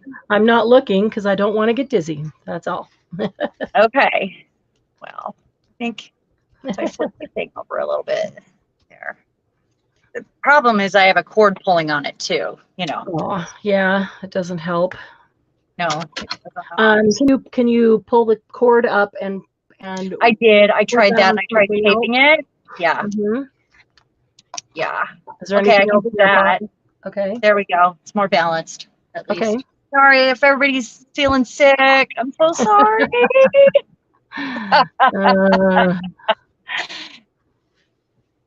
I'm reading comments. Sorry, I heat gun it dry. I will post because you can't see purple. Yeah. The gesso is easier to blend with and paper doesn't rub off. Exactly. The gesso does kind of prime your surface. or gel medium, which is what I have on here, and I was waiting for it to dry. And then the reason why I left, I opened my modeling paste, which is in a great big 32-ounce container because I'm excessive. But what I did when I got it was I mixed it in a bunch of small jars.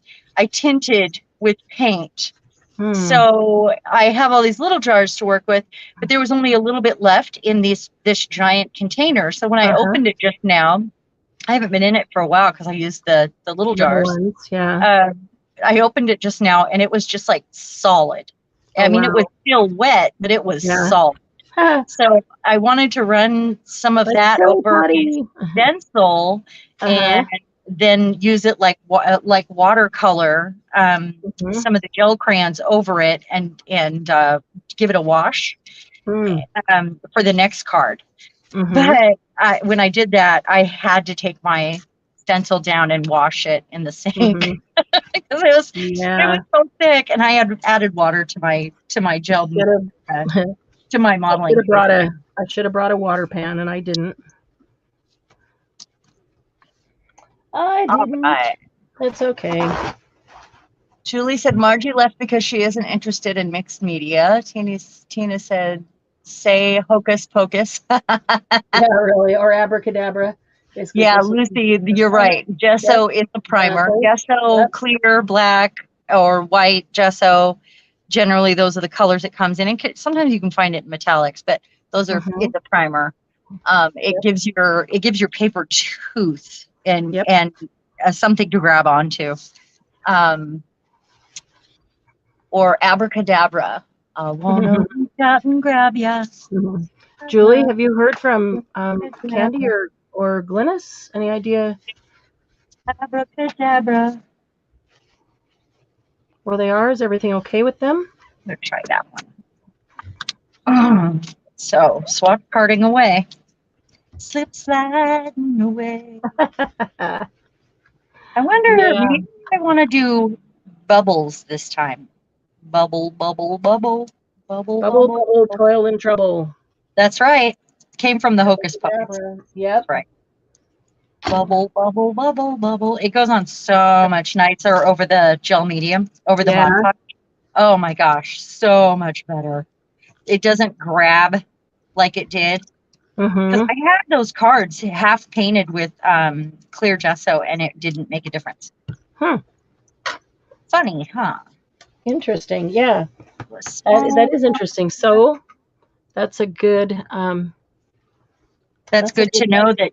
Yeah, that Mod Podge is better. And I'm going to do a little decoupage, but I'm just going to use a primer. I think I'm just going to use a primer and try. I also, let's see here, looking for another stencil I have in mind. I think it's in this container here. A pokey. I got lots of pokies. I'm just looking for one. May not, but that might work. Just some gold, black, ochre, burnt sienna, clear white. I think that, wow, that's cool, Lucy. That's awesome. I don't have gesso in all those colors. Those are great, gorgeous colors. Nice to be able to make your background those colors too, you know. I mean, not your background. Well, it is your background, but if you're putting that on as the base, it's not just white. So without having to put another color on it, your gesso is creating something that's. Yeah, I've never seen burnt sienna and ochre at all. I've seen gold. I have clear, black, and white, but I've never seen the other ones. I think I would like the burnt sienna or the ochre because those are the tones, you know, the vintagey tones that we go for. Yes. So I did a little sgraffito here, which is where you scratch into it. Oh, yeah. Gonna do some gold. A lot of that. It's not what I was looking for. Well, the This one is giant, but I'm going to pull it out here. Let's see what's on that one.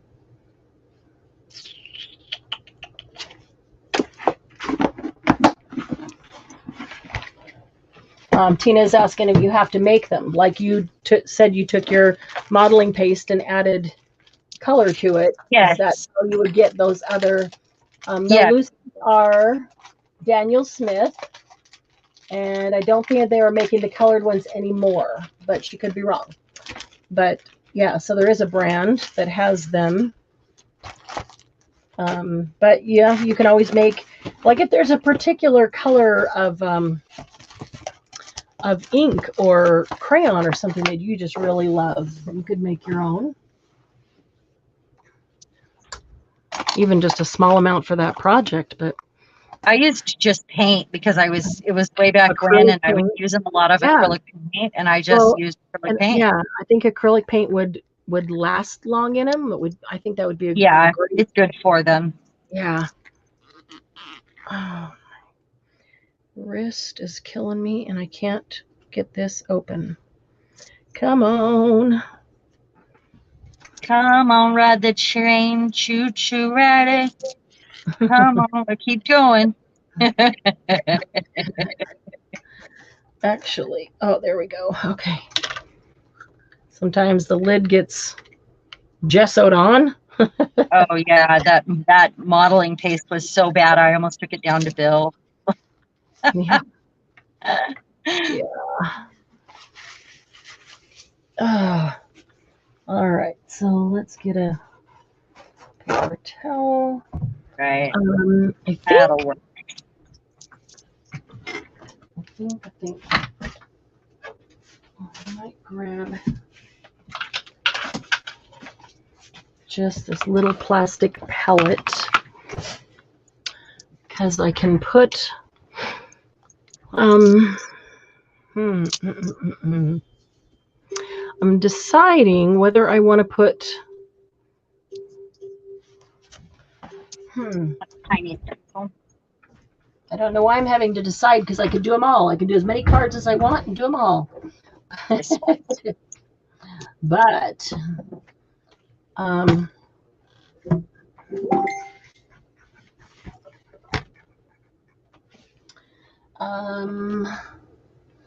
got a crackle paste. I've got a crackle paste in gold and silver and clear. And you're using a modeling paste, so maybe I'll use a heavy body paste. It's not dry yet, so it will be till my next one. It's sitting in front of the AC, which doesn't seem to be working right now at all. It's getting hotter and hotter up here. Where should it be? It's like a fan. Well, this is oh my gosh, it was. Okay, that's ridiculous. I turned the AC off and put it on fan. No wonder it's getting hotter. No wonder. Yeah, really. Really? Okay. That is ridiculous. How ridiculous am I? Sharon, that is ridiculous. Yes, it is. All right, so I'm going to do one. This is a heavy body paste. I'm going to put this heavy body paste over this, through this stencil on this card. There we go. And see if that will.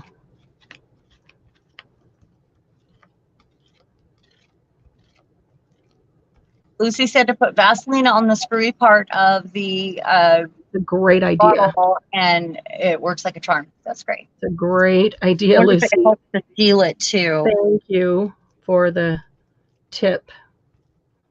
Great idea. Okay. And then I'm just going to put a wash over this, I think, I know it's so color I've already used. Went through this stencil with a heavy body paste, and I'll probably hit this with the heat gun. See if I can dry that up. But I want to first get a baby wipe. Oh, tools everywhere. I know. Everywhere. So many. Thanks, Julie. Thank you. Everywhere you turn. Yeah. Because I'm doing so many things. I know, and you don't want to put them away because I'm doing them. Yeah. Exactly. Exactly. It's fun, but it's a mess at the same time. There's things everywhere and in your way. Well, and if you're using this, that you're not gonna be using all of these techniques, but no, not at the same time. But right. you are when you're experimenting. Yeah. Yeah, I'm gonna need to get. That's how it is, and that's okay. I should have brought in a pan of water. I just didn't do that. This would come right off if I did.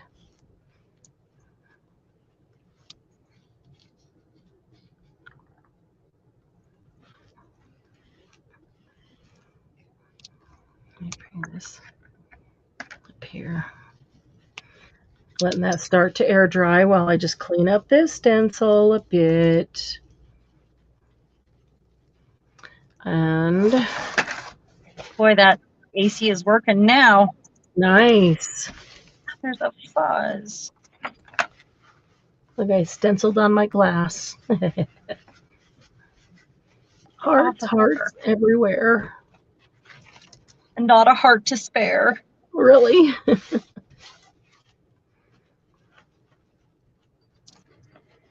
Hearts everywhere, yet I cannot find one that cares. Now she's writing poetry. Yeah. The Broken Heart Society and the poems about broken hearts. So I was remembering the Red Hat Society facts. Oh yeah. You have to be 50. Okay. And they used to come in every Saturday and have a banquet between rushes, and I always took care of them in the banquet room. Cool. And they made me an honorary member, which was funny. And it was my old high school art teacher that I idolized. She was part of that, and I just thought it was amazing. Wow. Yeah, so I couldn't join because I wasn't 50. But all they do is go out and have fun. That's it. Yeah. And they'll Dress meet up for and have lunch fun. one day. Yep, that's it. That's all they're doing. And it's really cute.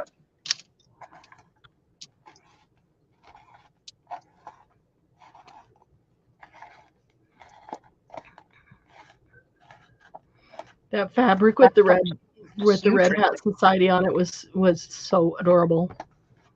I see a lot of Red Hat Society stuff. There's a lot of stamps. There's a lot of, they're not generally crafters. That's not what they do together, but I'm sure there are some that do. Well, I'm sure a lot of them are crafters. It's just not what the society does. Right. It's not what it's about. Yeah. Do we have any Red Hat Society ladies with us? I was just going to ask that. Maybe not tonight, but I wonder if we have any in our group. In the group. Yeah. You guys can also use a Q-tip to move this to get into tight spaces. Maybe that's what I should be doing. Fun thing about gel crayons is you don't have to put the cap on. You can just leave them out. That's true. That is a good point. Yeah. I mean, your inks, you're always trying to put the cap on. Your mediums, you're always putting the lid on. Yeah. Even so if you've got this on your lap, it's handy.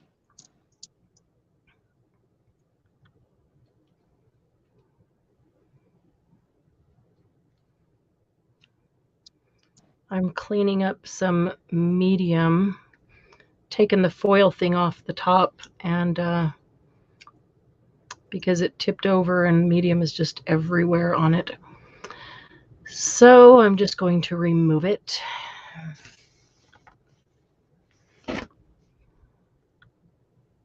Because that's more in the way than doing any good. Boy, you can see where I missed the gel medium or the Mod Podge, because around the edge it's just absorbing into the paper before it can blend. Yeah. Yeah. Well, let's see. What can I do with this medium on my fingers? I can see if I can get some of it through. Well, let's see. Make a whole little checkerboard thing here. No, that won't work. Go this way. Oh, that's the other thing. When you lift it, you can use what's on that stencil and that baby wipe on a clean piece and get a kind of a ghost print. Mm-hmm.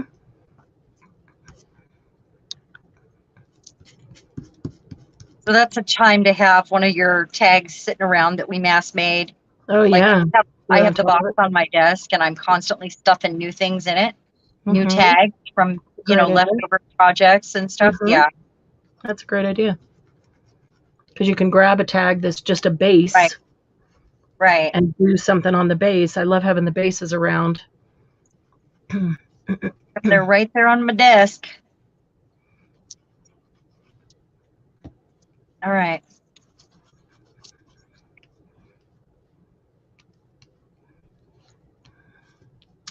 This looks like an orange slice to me. Oh, yeah. That looks like a lemon slice.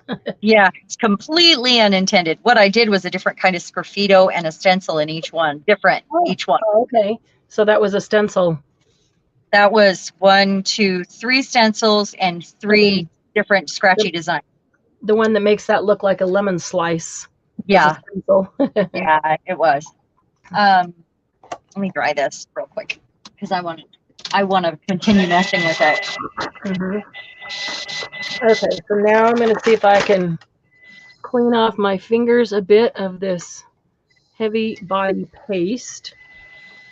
But I did take a lot of the excess that was on my fingers and put it down on this card in a checkerboard stencil. I want a heavier piece of cardstock for the next thing I'm going to do. Interesting. Okay, so let me see if I can get this stuff off of my fingers. I should have brought a finger bowl. Baby wipe will work for that. I feel like a dirty one sitting here. Well, I've got baby wipes right here, but it's not taking the heavy body paste off so easily. Derby is here with us tonight now. There. Lick it off and tell us what it tastes like. We're experimenting. Oh, Tina, that was good. That was really good, Tina. Oops. Sylvia, I love hearts too. It's funny because I'm not a fan of pink, but I love hearts. And I use hearts a lot. And I collect Queen of Hearts. I love hearts too, but I don't think of pink when I think of hearts. Yeah, no, it's more like, oh, Tina said lick it off. Yeah, that's what I was just laughing at. Oh, okay. We're experimenting. We're experimenting, so lick it off and tell us what it tastes like. Awesome. That's funny. Okay, so let's see. I want to use this glossy medium and maybe just, because I'm going to use my punch and add some other circles to this that have the glossy medium on it. And maybe the different colors of red. Tina, you remember what Elmer's glue tastes like? I don't think I ever tasted Elmer's glue. The smell, yeah. The smell, I do remember the smell, but I don't think I ever tasted it. That's funny. That's so funny. Oh, man. Those look the same to me. Good to see you tonight, Derby. Oh, there starts the fireworks. Are you? Yeah. Yeah. It's like a blood orange next to a red, and they look exactly the same to me. That's. I can see the difference from afar. No, this is a third color. These two, different colors. They're very. I can see ever so slightly a difference, but they are so similar. Yeah, they are very similar. Yes, they are. So the plan here is, do I want to use a water brush or, because I'm going to go over it with gel medium. I'm going to cut out some shapes. Hey, Jen. How are you? Hey, Jen. We've been just playing with gel crayons tonight. We're experimenting.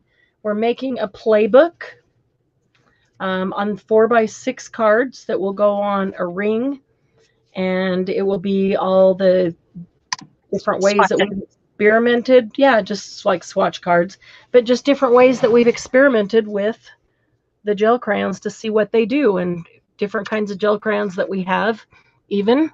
And to remember the different techniques. Yeah. Not just, I mean, it's not all experiment, because we do know some of the things that they do. Sure. There's like 7 things, I think. But I'm gonna hit this with a heat gun. Good to try new things. Let's see if I can. And I'm just doing mine all different. They just don't look like swatch cards because I'm doing them in color families. And then I'm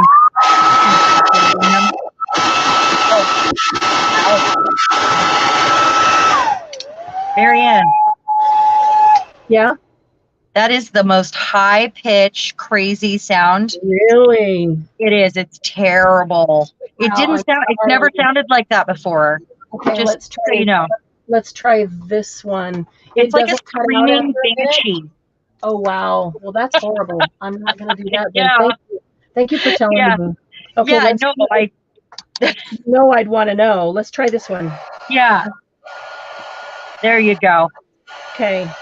Different gun. You're welcome, ladies. Really?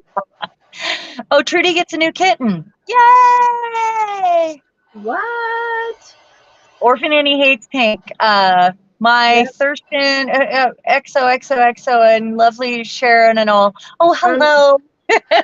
What's Jenny, Thurston? I need to know what Thurston is. Glynis and Candy are. We don't know what Glynis and Candy are. Yeah, really? I can't believe you don't know where Glynis is. You haven't talked to her.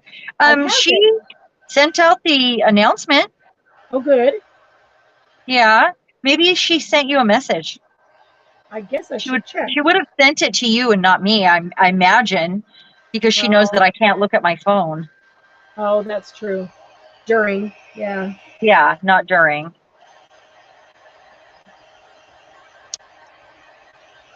Okay, so we are going to gloss this up over a stencil. Because I want to ruin all of my stencils. That's my plan. Yeah. Something round. Well, if we brought a water pan, our stencils would be fine. Yeah. But we didn't. Yeah, sometimes I do put a water pan in my room, and I did not think ahead of that. I don't know what I was doing at the time. Oh, how about this one? Okay, so all I'm going to do is set this on here, run the gloss medium over it, and then I'll let it dry naturally and take a punch, because you guys won't see it dry. I'm going to take this punch right here, because I've got circles on there, and I'm going to put the glossy circles here and there on it, because these are also complementary colors for this palette. And you should be able to see this, and it'll look a little bit like stained glass by the time it dries, and you know where I punched it. Mm-hmm.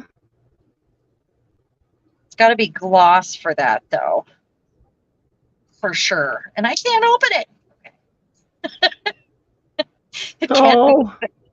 It cannot be opened. I'm not going to put this on the glass mat. I want to put it on a piece of crappy scratch paper or something. Not good watercolor. That is not what I said. Crappy scratch paper. How about this? On the side. Right here. This.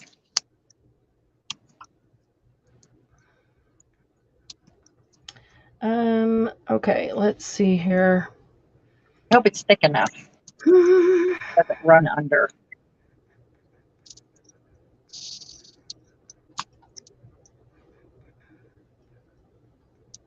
Don't overwork it, Sharon. Don't overwork it. Really? I do that too.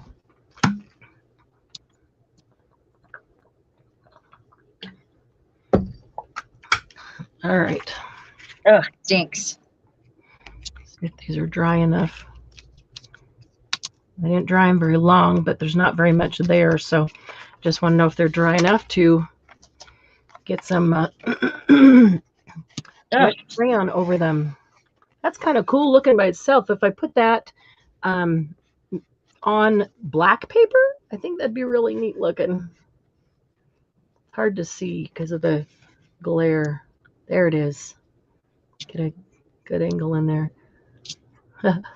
That'd be cool looking on black paper, I think. Okay, so wow, that one is still. Yeah, I have mine in front of my AC. Needs to be there. Oops. I gotta clean this. It's one thing to clean glue, a thin layer of glue or whatever off at your desk, but it's a whole other thing to go modeling tape that's thick. I had to take that down to the sink. It was gross. Yeah. Well, yeah. Yeah. Okay, I'm going to put some crayon on my glass mat here. I feel like that crayon is broken down in there the way it's moving around, but it might very well be, heavy-handed as I am. Trying to get over that. Should move. I mean, it'll. Yeah, no, I'm just saying that I feel like the stick is broken down in the handle. Okay, I'm gonna go run this over and put it in front of the AC. I hate breaking my own things. So I'm just rubbing some crayon. Let's see which one. This one is Seedless Preserves. And then I want not that. I'll splash water all over the place. I'm looking for the brush that I want. I want a soft brush. I would like a large brush, a large soft brush if I've got one. That might work. It's not super soft, but it's not hard either. All the others are fairly small that are right here. Well, over on my other desk I have some. All right, I'm going to try it. We're experimenting. I'm going to try it with this brush. I'm so glad I got my pink out of the way. Yeah. Yeah. Because, Orphan Annie hates pink. Yeah. Glennis! Biscuit. Isn't Biscuit your cat or is that your dog? Is something wrong? Glennis is here. But all I see, she came in and said, Biscuit. But they've been talking about kitties. Oh. But I know Biscuit is either, I think it's your cat, Glennis. Is that right? One of your cats? I'm not very good at remembering pet names. Sometimes even my own. With your X-Acto. Huh? What? Shave it off with your X-Acto. Oh, are you talking about kittens? I hope you're not talking about kittens. No, she's talking about getting the crayon off onto my glass mat. Oh, okay. That would just be. I've always wanted a hairless cat. That is one way to get it. I do like shave it off. I think the hairless cats are so ugly. They're cute. They are adorable. I would have mine in little sweaters and tutus. They look like aliens to me. Don't they look like aliens? Yes. Okay, I need to get out the colors I haven't used yet. And that would be that one. And all right. This doesn't mean they're all going to be in the same one. I'm just, getting them all out. This is going to give me a couple of things on this card.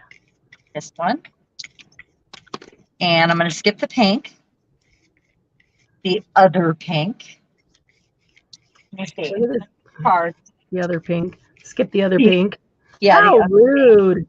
I did one purple, but I didn't do this one. All right. Look at this gorgeous background color. And purple I got with crayon. Red. Glennis just got home. Let me see. So I put down some heavy body paste through a heart stencil. And then I put some Seedless Preserves on my mat, mixed it with water, made a wash, washed over the whole thing. So it made a gorgeous purple background, but then you can see the difference in the color over the heavy bodied gesso or heavy bodied paste. Yeah. So it makes a really nice wash, but it also made a really great background. Yeah, Just mine's totally almost dry. And it dries immediately. That's cool. So maybe I should do this one in blue, since this is one of the colors I haven't used yet. So that gave me what it would look like over the heavy body gesso and just straight on the paper, but completely watered. So let me set that. And then this one, all right, I need to clean this one. I do like this brush for that, though. That worked. Let me grab another paper towel. Thanks, Julie. That was fun. I like that. That's cool. I like that effect. I really like that effect. That would make a really cool card base too. This would be fun to do on a page in my art journal. It would make a good base for a page to build on. That would be fun. More color. Do you guys like doing art journal on Saturday Night Live, or do you only do your art journal by yourself? Well, nobody sees yours anyway when we're all together. How y'all feel about art journals? Yeah. Yeah, they only see ours. Glynis, you're starting an art journal, right? I find that sometimes they're very personal, and it's harder to do live. And I know we've discussed that. And I mean, this is one step away doing these cards, because, you know, we get to experiment and play like we would in an art journal, but without the expectation of finishing it off, really. Right. It's not necessary, you know, like it's different. It's a different stage where we stop, because it's, you know, meant to teach us something. And you can see where I had, because I ahead of time used clear gesso on some of the cards. You see that line that goes down right there? That's what that is. That's exactly, the gesso's on this side, not on that side. So that's good. It's good to see. The paper absorbs this so quickly too, and it's more saturated. We started an art journal, which is awesome. Now that she's decided what an art journal is, it doesn't have to be what she thought it was. It can be whatever she wants it to be. Yeah. Okay. So I'm gonna do on this one black and red. All right. That was a great suggestion from Tina to shave a little off with penknife. So I'm going to do this. Probably only need a little because I'm only going to do half the card. So let's see if that will be enough. So they lay on top of each other. Yellow and blue usually make green.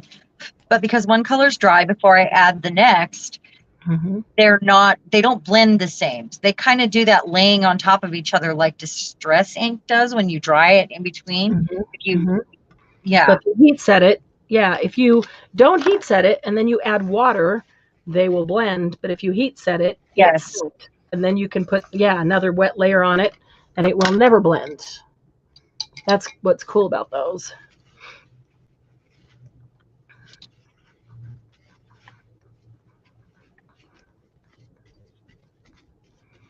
Okay. Jen, I'm using King Art gel crayons. That's it. I bought them a long time ago and I didn't have any, so I went for the King Art because, you know, they were cheap and I need to use them more. So part of the reason why we wanted to do our gel crayons first for our color swatches in our playbook was because we needed to, you know, dust something off that has lots of applications for us to use and remind ourselves of all the things that they do so that we can use them. And if they're in our swatch book and they're the first thing there, maybe I'll reach for these when next time I'm creating for an element or part of what I'm doing. That's what I'm hoping for. And I first used the Vicki Boutin art crayons, and now I'm using the Ranger Distress art crayons. I'm trying to keep things in shot here. There's such little space that is actually in shot. Oh, goodness. All right. If I can get this one blended up without running away. We love you too, Trudy. Julie said Candy's okay, just busy. Thanks for checking on her. Yeah, we really appreciate that. She's got her grandson she picked up from the airport, so I imagine it's another grandson. Yeah, it's the grandson. It's the son, the other child of the son that is living with them right now while they're getting the house going. Yeah, I talked to her a couple days ago, and I thought her grandson lived with her, so I assumed it was another one. Yeah, but the same dad, but he lives with his mom most of the time. So, but they were busy getting them all off to Disneyland or Disney World. I don't remember which one. Probably Disney World, I would suspect. Yeah. So now she and Rodney get a little peace and quiet in the house. Oh my goodness, I'd be taking time off work if I were her. Staying home, just how she does it. A quiet house. Oh, when everybody moves out, she's going to appreciate her quiet house. Yeah, she is. Yes, she is. Okay, this red feels like she's loving it too, though. Does, but it gets chaotic. Yeah, but it is chaotic. In there and sharing space and everybody's own routine and everybody's way of doing things. It gets chaotic. And sometimes it's like, hey, this is my house. I pulled out after I used my ultra thick modeling paste. I pulled out the colors I hadn't used yet, which were yellow, blue, peachy kind of skin color, and this lavender, which maybe I'll do that one on the last card. And these actually laid on top of each other. I mean, there is some green there, but I did made sure and went in the passover between the where the clear gesso was and where the card was bare. So there's a bit of a line there, but I actually really like that. Really. I do too. It goes on really light. It's less saturated and it's smoother, obviously, over the gesso, but you know. I'm trying to decide, do I want to do something else to this one? I'm going to write on the back. There's some extra media there. So I got to write on the back. So we have rolling paste.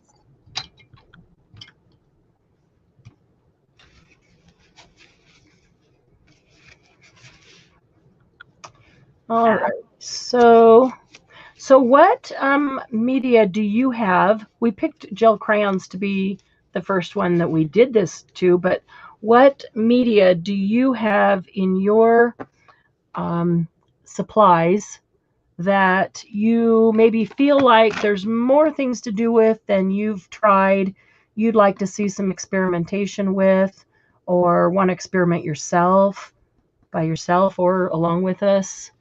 What other supplies do you have that you'd like to see more experimentation on? What I did notice is this one has a red undertone and it comes out kind of burgundy. So I'm wondering if that one looks good with that one. That I didn't really have anything else that went with it in those tones. Maybe it does go together and you just didn't realize it. So now you do have something that goes with it. Look at the color of this. It wouldn't look like it's going to have so much red in it. Yeah. And it I does. hate looking at those outside colors. They're never right. It's got a lot of purple. It almost looks like a burgundy purple color. Like when I first dye my hair. Oh, that color. Yeah. That's funny. Funny reference. I really don't choose that color very often, but you know, sometimes just covering that gray in the winter. I might choose that color in the winter. I know, it's weird. No, well, I see a lot of people with that. I was just trying to imagine me with that color. You should try it. It's fun. I don't see me with that color. I have blondes and coppery reds, the things that bring out those natural. I have a real ashen tone to my hair, and so naturally I've got a whole bunch of colors in it. It's just got kind of an ashy tone to it.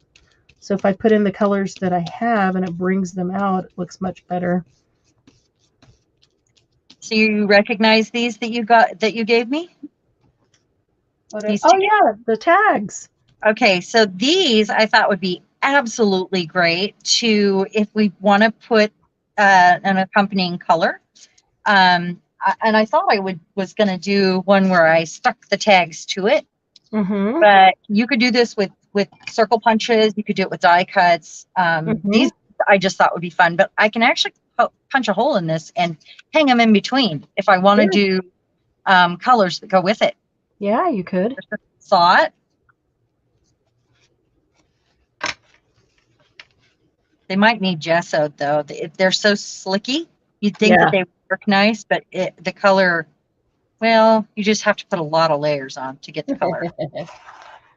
Okay, so this one, I ran the heavy body paste that was left on my fingers through the checkerboard stencil, then did half of it in the red and half of it in the black.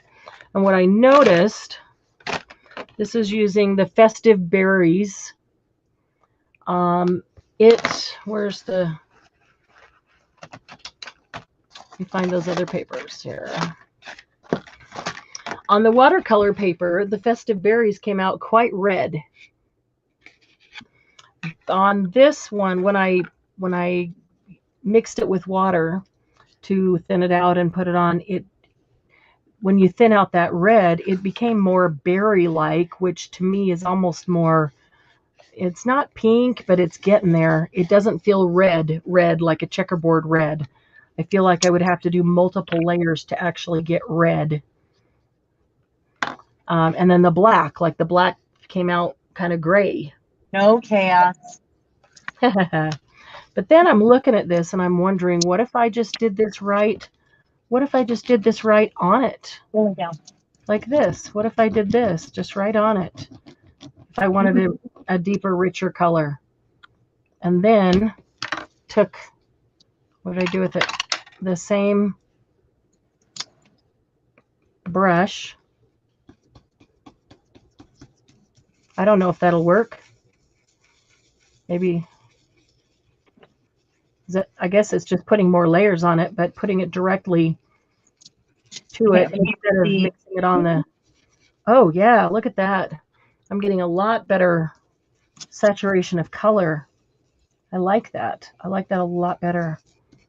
Okay. And I kind of love how the heavy body gesso takes just enough of that pigment to, look like it's got a wash on it, but not enough to totally change it. And it doesn't stick to it as easily. That kind of looks cool. Okay, so then I should be able to do the same thing with black. Get that.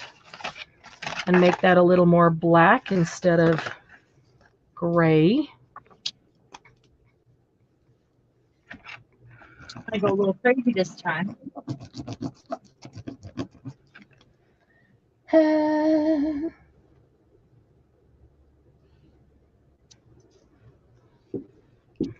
Yeah, there's just a lot of experimenting and a lot of trial and error with that, Jen. I know we did gel plates not too long ago, but what we did was like inks and sprays. And it was just experimenting with inks and sprays that we hadn't used in that way. I feel like we could do gel plating again pretty soon, but with paint and doing maybe some techniques with paint. Oh my gosh, I got the rest of my lady face stamps in today. Oh, nice. Yeah. Cool. Anybody else that I know you and Ivy wanted one, but if there was anybody else that was at the sale that missed out on that, my lady. I only had 2 at the sale, but I felt like there was a lot of people that wanted them. Yeah. So you guys just message me and let me know. You know that the lady face that she puts down and then does all the things on the head or the hair to make it turn into a piece of art? That's the stencil, or that's the stamp she's talking about. So those of you who've been wanting to be able to try that technique, if you like that face, that lady head. The lady head. We had been calling it the lady face stamp. Remember? Yeah. Well, I've got a couple lady face stamps, so I think I didn't call it that because referring to your lady face stamp. Yeah. But then I would go, which one? Because I have a couple of them. Yeah. Okay, so this did definitely make that more black instead of gray. Ooh, I like that. I like putting the color directly on it, just bringing the water to it. It made it a lot more black instead of gray.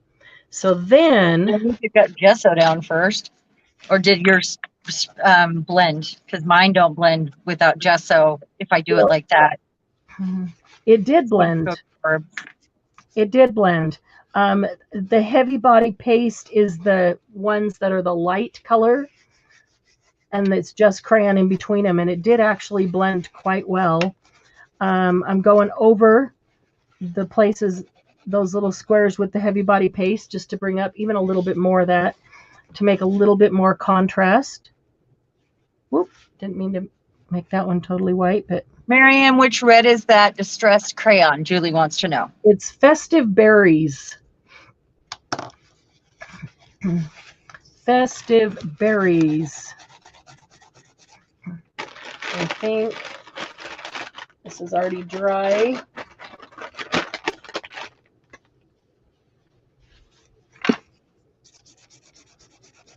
So I need a...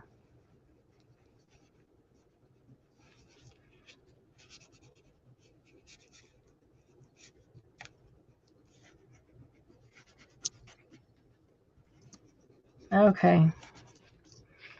I jumped. So there's the red and the black. So I first put some of the crayon on my glass and then took a wet brush, mixed it up and put it over. And it was fairly light, but I feel like I probably could have done another coat or 2 of that and I would have gotten this as well. But instead of messing with that on the glass, I just took the crayon and scribbled right over its end and then took the wet brush directly to it. So I didn't have to do it on the glass. Let's see. So I'm going to look at my notes here and make sure that we got every technique down, because we want to make sure that we have notes on each technique for this medium, so that we can just play for the rest. These are pretty old, and there may not be, I don't think there is an ink color here, but there is a distress crayon. What in the world happened to my camera? I keep bumping it. It's all over the place. Oh my gosh, we're both doing that. I am just totally sorry, guys. I keep doing that. I keep bumping it. Let me just see if I can get it kind of sort of centered there. Do you guys know what to do with these when you're done with them? Yeah, put a hole on them and put them. Okay, I want to show them this because there's some question about this color. This is called Festive Berries. Let's see if I can get a focus. Come on, focus, focus, focus. It's not focusing very well, but you can see that it's Festive Berries. That's the red one that was in this set. There's a pink and there's a purple. That's the only red one in the set. And then the black is Black Soot. So there might have originally at one time, I've had these for quite some time, been a Festive Berries and they discontinued it, or maybe these were made first and then they decided not to make a Festive Berry ink. I'm not sure. If Julie, if you're saying that there isn't One. There should be one. It's If there probably isn't- in a different set. Aren't they in different? Aren't they in No. sets? No, she's talking about the ink. Is there an ink that's Festive Berry that matches Yes, the crayon? there is. Are you sure? Yes, I'm sure. I have it. Festive Berry? Yes. Okay. Like the distress ink?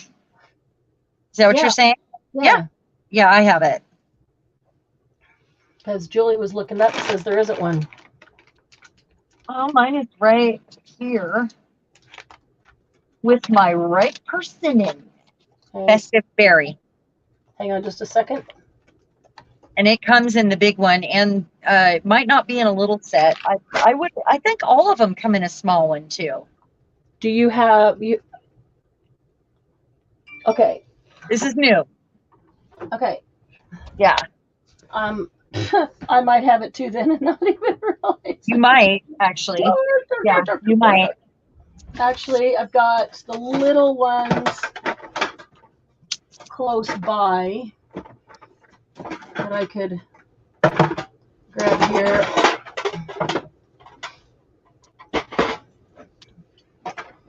And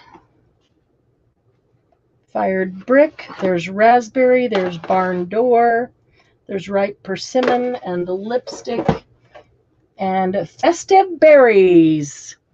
All right, so this is the little one. Whoops, hang on here. Let me get back over here. Okay, this is the little Festive Berries right here. And you know how these all come in sets? It's in set number 11. It comes with tea dye, milled lavender, and shabby shutters.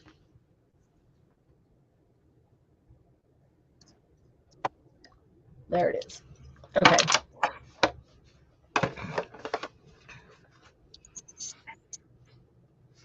Alrighty. Oh, look at that. There's a palette knife right there. And I wish my gelatos, yeah, just open the drawer. I wish my gelatos weren't put away because I forgot I had those, that set of Faber-Castell gelatos. Funny. Yeah.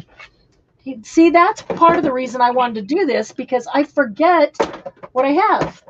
Exactly. We all do. You get a second or a third kind of crayon and you forget about the first one. Just like well, kids. I only have one kind of crayon I've got. And you forget about the first kid. Second, first, same as the first. Second and third, same as the first. All right, so I do like the way it washed over this gesso. That was cool looking. I do like that way. I might stick these under my press and make them nice and flat. I really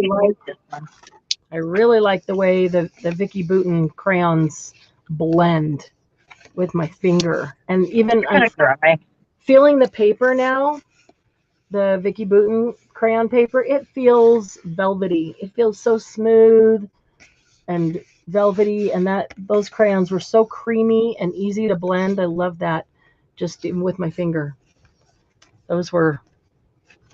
Lucy said, not so much forgetting here, it's finding that's the problem. Well, yeah. That's the other part of the problem. Yes. These are Vicki Boutin. Okay. Ripe Persimmon. So I find that these crayons are a whole lot drier, and they would probably mix better with a palette knife or a card. But because I'm mixing them with water, it's a little different. And the colors aren't as fun. They look fun, but they're not as fun as they look. Could you try again? I did not call for you. I said hello to Suzanne, and you know what's her face? S-I-R-I jumped up and thought I was talking to her with a man's voice. Why does she have a man's voice? Are you trying to make Doug jealous? Yeah, really. Because you can choose whether it's a man or a woman's voice. I usually choose a British person. And I just never changed it from whatever was on there when I got the computer, because I don't ever use it on here. That's funny. Doesn't it make Doug jealous? Have you tried? Tried to make him jealous? Yeah. You know, so he's Oh. like, yeah, have some roses. Or how do you get him to be beautiful tonight? Or how do you get him to say that? have some roses? No, I mean, how do you want to know how you get your computer to say that, or Doug? Yeah, no, the computer. Oh, that's not. I was saying maybe Doug will say that. You know, gets jealous. Oh. Yeah. Oh, he always tells me I'm beautiful and Oh, so sweet. it's No, that way. Yes. Oh, chaos. Is she hearing She's fireworks? persnickety, and I was just down there with her. Hey, you stop that right now. I'm gonna stop it. No. I was gonna use this stencil and I forgot all about it. So you're showing how to use some of these techniques in making a card. I'm not making a card. All I did was stamp it and use a marker. Oh, and this is because I had 2 colors left, and I added a darker purple to the mix here because I can't just use those 2 colors. I've never even used the peach. Yeah. All I did was use a permanent marker to make it interesting, kind of like I did with the blue one, or just to make it more fun. You know, this one, this one. I feel like I need more colors of distress crayons. Yeah, I feel I'm really limited by my colors. Yeah, I am too. Do you guys think that you're limited by your colors? If I don't start using these, I won't buy more. That's the thing. I won't have to justify buying more and having more colors. I don't use what I have. I'm getting to, what I'm doing is getting to know these, you know, like I've used them a little bit, but I need to know them personally, like my paintbrushes. Right. Well, you've got to feel comfortable with them, like everything else. You got to know what they do and how they act, and and what kind of fun things I can make them do, and Yep. Maybe what was that? Let's see here.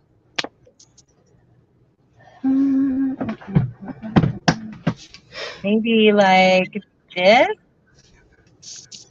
I took tape out for a reason. I mean, I always have some washi sitting on my desk in case I want to mask something or hold something down.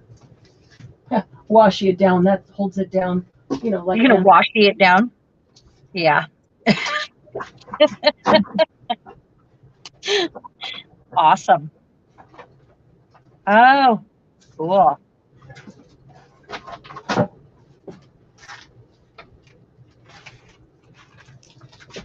So something I haven't tried that I'm wondering if it will work, how it will work. Let's see. I need to keep the Vicki Boutin ones together and the distressed ones. So those are Vicki Boutin ones. I don't think I wrote on the last one. I was waiting for that paste to dry. Okay. I have not tried. Hold on just a sec.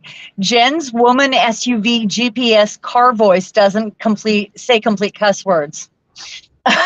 Really? Kind of like you get your computer to talk, and that's funny. Well, how do you get it to say any cuss words? Well, doesn't it? It might copy you like Siri might, you know. I can't wait to get my stuff moved into the other room. Yeah. Did I tell you guys that? I get the other room to put the shop stuff in, so it's not as difficult every time we have a sale. Everything will be out on shelves, which he got me for our anniversary. And he hasn't set them up yet, but he has this week off, and he's going to do those tomorrow or the next day. So this week, I'm going to spend the entire week moving that stuff in there and getting it organized in a way so I can find things. I am running this crayon over the top of a background stamp. I have never used these crayons to stamp with. And I don't know if this will work. I don't think just stamping it directly down, but I'm going to try spraying it with water and then stamping it down. I'm hoping for just a spritz. Maybe, oh, I should go grab my little tiny pen spritzer because I was using that out in the other room. What's a pen spritzer? It's not a pen spritzer. You mean like the Tim Holtz one? Yeah, that's exactly what it is. That little tiny mister. Uh-huh. I can't think of what it's called. Because I just want a mist on this. I don't want a ton of water. And this other one, be spraying a whole bunch. But then the other thing I thought was put this down on the glass, like we just did, mix it up with water, and then brush it onto the stamp. Or maybe I do it on watercolor and I spritz the paper. Spritz the paper, not the stamp. What do you guys think? If I spritz watercolor paper and then I use this to stamp directly on it. Okay, so I've now colored this stamp with Distress crayons.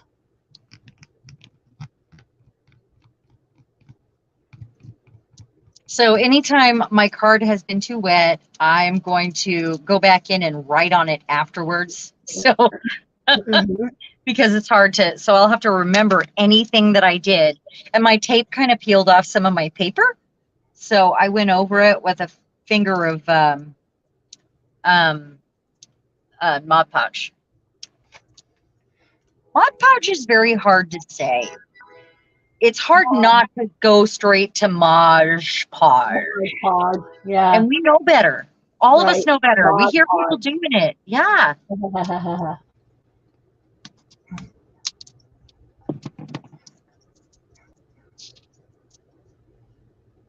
Yeah, Laura, that's it's hard to try to decide.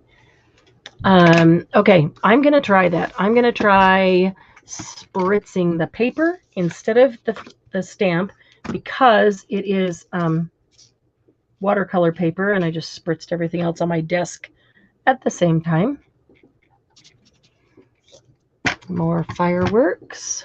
I hate it. I hate everything about this card now. Really? That's okay. But that's okay. Well, it tore. The tape tore it. Yeah. The paper is balling up because, you know, wet paper. So now I'm just going to have to take black ink and go over the whole thing. I don't hate everything about black it all out. I don't hate everything about that card. I do, but that's okay. That is okay. It happens.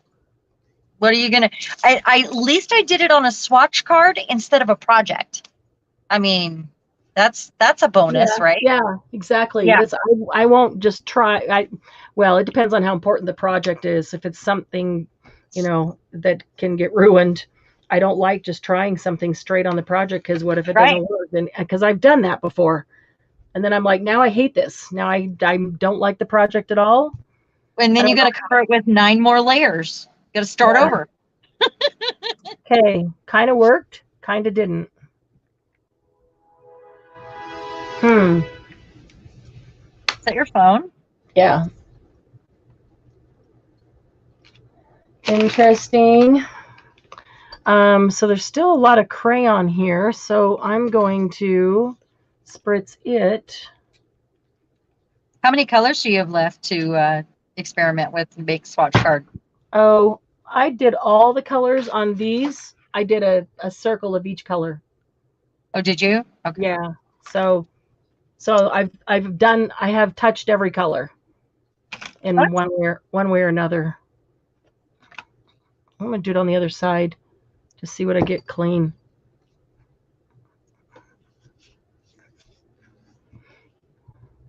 But this didn't work as I thought it would. You guys can use blending tools too if you have those for like charcoal and drawing.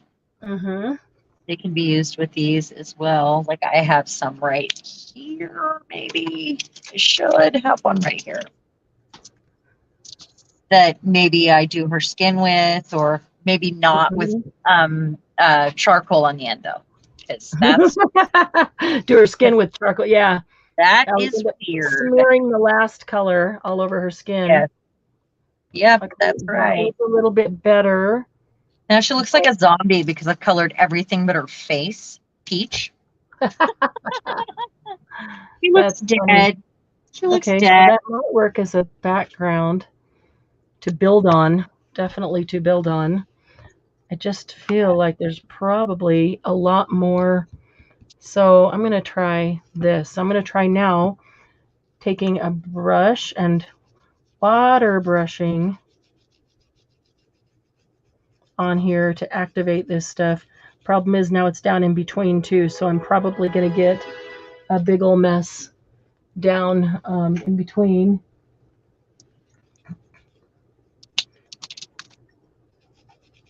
They're talking about pooping. Last time I looked, so I looked away. What? Oh, I thought it was just Jen and Sue's, you know. It was a joke. It was a joke. I'm kidding. Yeah. I saw how's your poops. And they call it, how are you poops? Oh, okay. They call each other poopy head or something. Yeah, I know. Fancy zombies, by the way.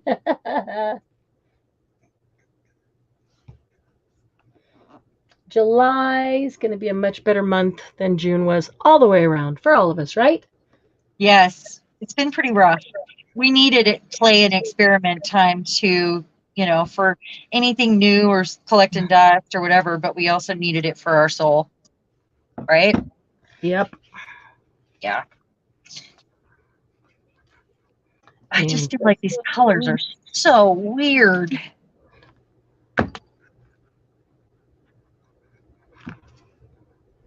Is not. Is too. I don't know what you're talking about. Oh, no, I'm saying that is not, and I didn't finish working. And then, because then I just heard this big whiz outside my window. One of my neighbors. Too. Yeah, one of my neighbors, and whizzy fireworks. I knew they would have stuff, but whizzy fireworks. Yeah. Are they completely illegal there? Well, they've banned them for the 4th of July, except the professional ones. So okay, so how are people lighting them off on their street and no one is noticing? Well, people notice, but they're not doing anything about it. Maybe you know, if nobody's calling anybody, but I don't know how busy the cops are anyway. They're probably it seems to me like they would see them in the sky. They probably have someone perched somewhere on a tower. Probably super busy anyway. Yeah, I guess, but I always wondered how people get away with that, because I mean fireworks they're up high. Yeah. Hard to hide that. But you know? It's hard. It's sometimes hard to tell exactly where they're coming from when they're up in the sky, honestly. So you drive by and they're littered all over the street in someone's driveway. I mean, that's pretty evident. Yes, it is. Yes, that is. Or the water bucket sitting out front, you know, or all the little wrappers. Last year we had the best fireworks show here, just standing out in the driveway, because we've got a bunch of guys that live around that did really, really great shows, and we had literally 360 shows. And so, you know, you have to stop and reload things, and while one was reloading, the others were going off, so we just kept turning around in a circle and kept seeing this fantastic fireworks show. It was probably one of the best I've ever seen, and I didn't leave my driveway.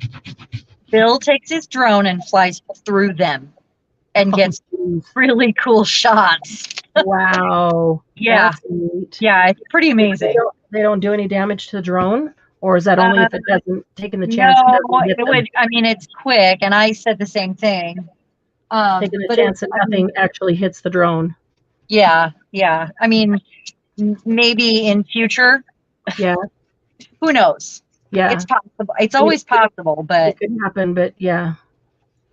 Sure, but that would be some really cool photography. Well, the first year we went to the Eagles Lodge where my friend works, and he filmed their fireworks display for them. Because he happened to have it, and then they posted it on the website, which was really cool. But this one, that's truly cool. Gun shells and dynamite. What's that?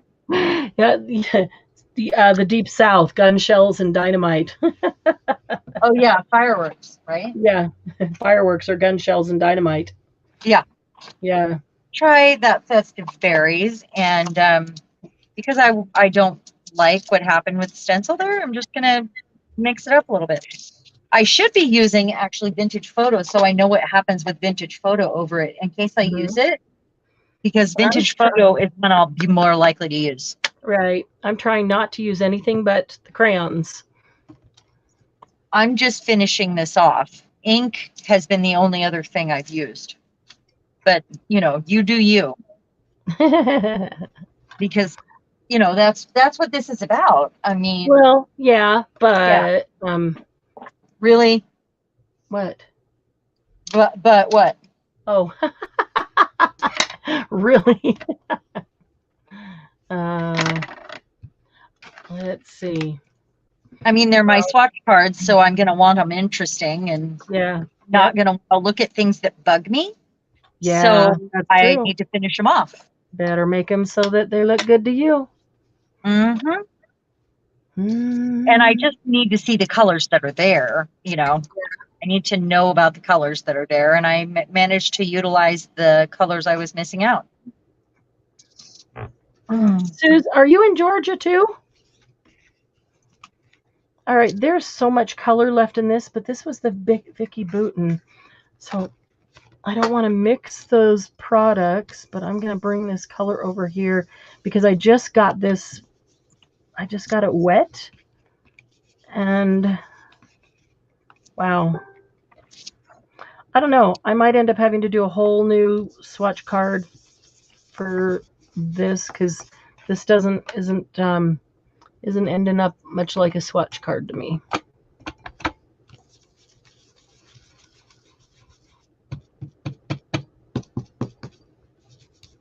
Okay, I think I've got that color out sufficiently because now it just got mud. Or not mud, just dirty looking.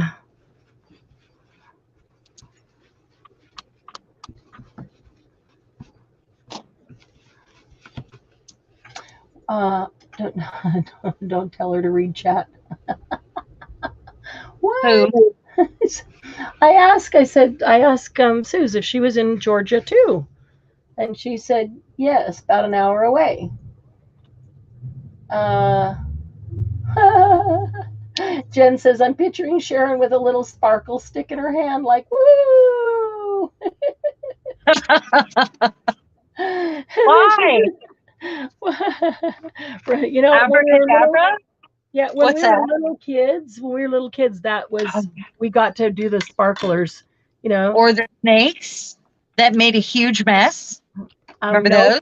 Nope, we didn't get to do those. The only thing we got to touch as kids were the little sparkler sticks.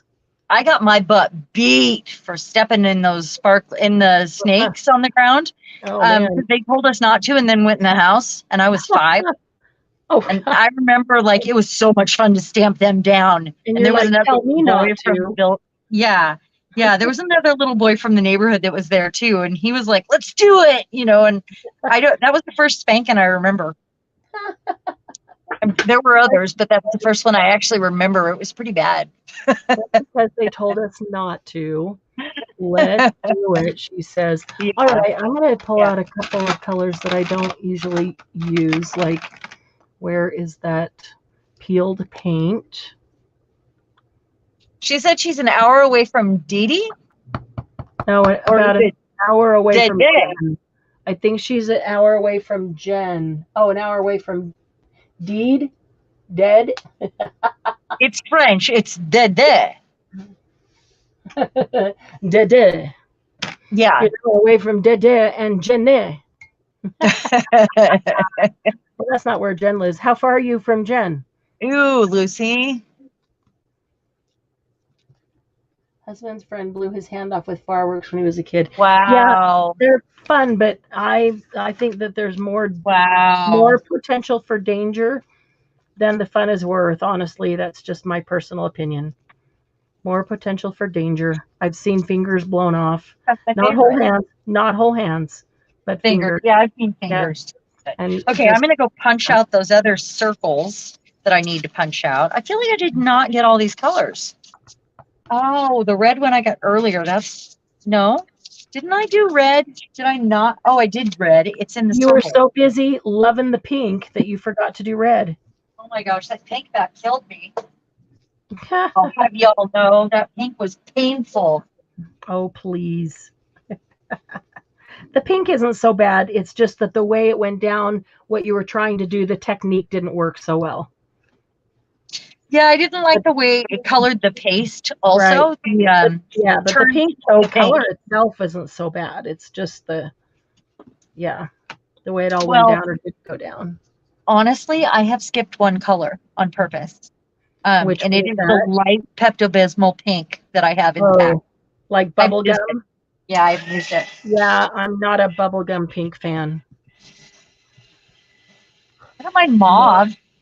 Yeah, a rose colored or a vintage kind of pink. But no bubblegum or flamingo. Right. But, I mean, flamingo looks great on the flamingos, so. I like flamingos. And it's only because they eat shrimp.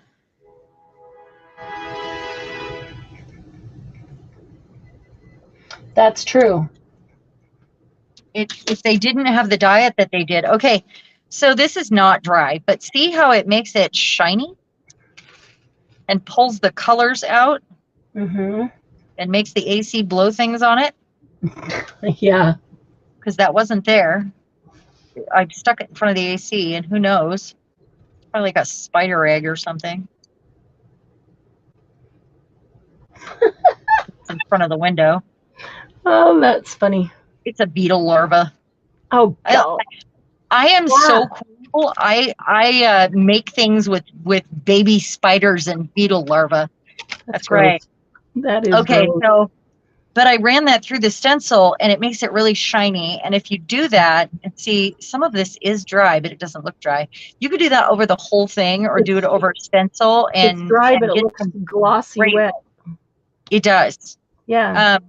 But if you do say the same stencil, and then you go over that, you do the color with one stencil, and then you keep that same stencil on there and do the the gloss medium over the top of the color. You get a lot of depth, and that's what we were going for. I don't know why this looks this color, because I did not put those colors on there. Those were not there.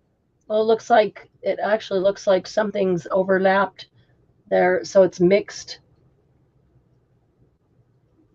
Yeah, it definitely wasn't like that when I set it down. So either something blew in on the fan, on the AC, because I've got it on high.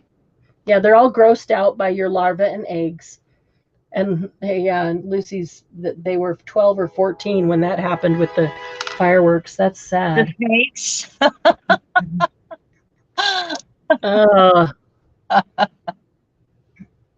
Let's see.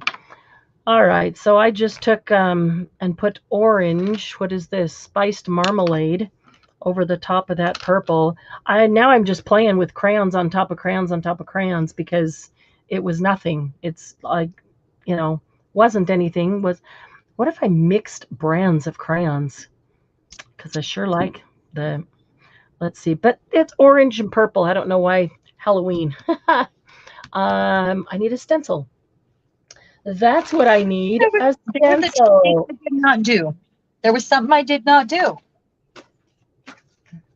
Oh, there's all kinds of techniques I didn't do, but all right, let's do this. What happened to my notebook? Oh, there it is.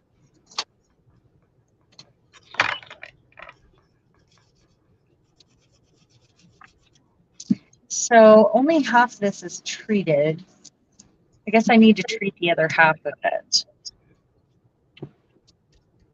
We'll do, this half is clear gesso. Where all this crap is coming from? The AC kicks on and... Well, there's weird little crap on my desk too.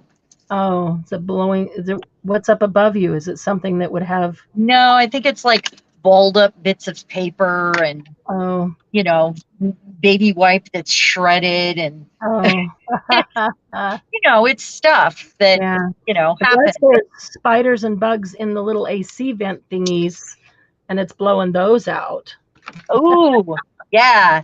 So there was one time that I dried with baby spiders and didn't know it. The towels that were kept in the cabinet, it was spring, and you know how you get that influx of baby spiders. Uh-huh. And maybe it wasn't spring, maybe it was fall. Whenever that happens. And I took a shower. I had got my towel out of the cabinet, took a shower, dried off, looked down, and baby spiders were everywhere. Oh. And oh. I realized just no, oh no. I was putting them out with my finger. Oh. Out of their misery because I didn't want them to live in the house. They were probably baby daddy longlegs because we had one that we allowed to live in the shower. Because they eat other bugs and they, you know. But you want masses. We actually named it, and you know, it was a thing. Oh my gosh. So, daddy longlegs don't hurt you. I know they don't. They're just still spiders and creep me out. I had a pet tarantula when I was 13, 12. We had tarantulas all over our yard when we built out in the desert. That's where it came from. My grandpa got it, gold cannon, brought it back for me. But I was little. Yeah. Anyway, so I just realized how cool I was that day. That was the moment. That was the moment I knew. I was so cool I dried with baby spiders. I have a good tarantula story for you. Okay. I was in 3rd grade, and there was a boy in 3rd grade that apparently liked me, and he wanted to impress me. So he brought me a gift to school. He brought me a tarantula in a glass little square terrarium thing. Yeah, for real. His dad was like a scientist at the university and had all kinds of cool stuff like that. And he was so proud he brought this tarantula to me as a gift, an offering, and he didn't know that my worst fear in the world was spiders. Oh. If he brought a mouse or a frog or even a snake, I'd have been totally loving it. You know, but a spider, oh my gosh, he had no idea. Oh, that's terrible. I know. Yeah. Couldn't help it. Spiders creep me out. I carried mine back in a little box on my lap on a plane. No. Oh, really? I didn't tell my mom I was bringing it. But back then, they didn't look at our boxes. Back then, they didn't scan our stuff. And I'm pretty sure if the people in the plane realized that I had a tarantula in that tiny box on my lap, they would have freaked out. Oh, yeah, they would have. But I didn't think about it. I was 12. Oh my God. Yeah, my mom was not happy, by the way. I'll bet. Yeah. His name was Harry. I mean, what a really original name for a tarantula, right? Yeah, well, but as a kid, you know, you took Frederick or Jeffrey or something. You took one more tarantula out of Arizona, so Arizonans thanked you. All right. So I grabbed this stencil of these little glasses, just did purple glasses over the orange. Oh my goodness! I should have not done all the glasses and left some room to do some mustaches. That's what I should have done. I love your checkerboard thing you've got going on there. I like the checkerboard one too. The you're talking about, which one are you talking about? Like this one? The colorful one with the colors checkerboard. with the black on it. Yeah.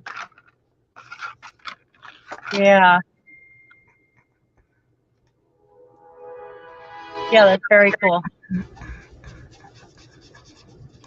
All right, let's see. I think my winner is the blue one tonight. I think that where I compared the two colors and did them differently, that is my favorite one. Because I can see all the different, brush strokes, what I did there. That one's okay. That one's okay. That was number one. I should play with that color some more because that color surprised me. How much purple it has in it. There's a mustache underneath those glasses. Oh, there is. Oh my goodness. That will be for Movember. For Movember, yeah. For mustache November. Yep. I want this to dry. But what I'm finding is, whoops, I totally screwed that one up. Too much water on there. You can layer crayons on crayons on crayons.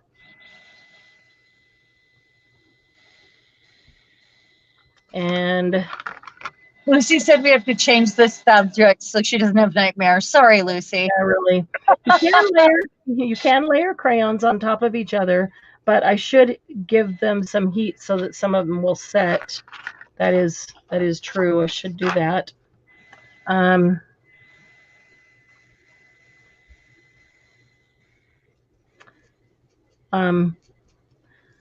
Yeah, you'll have some time to go play with some art supplies tonight when we get off, because we will end at 10 tonight.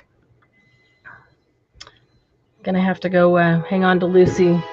She's So something I might do, I did order some more of these cards in this size because I didn't have very many.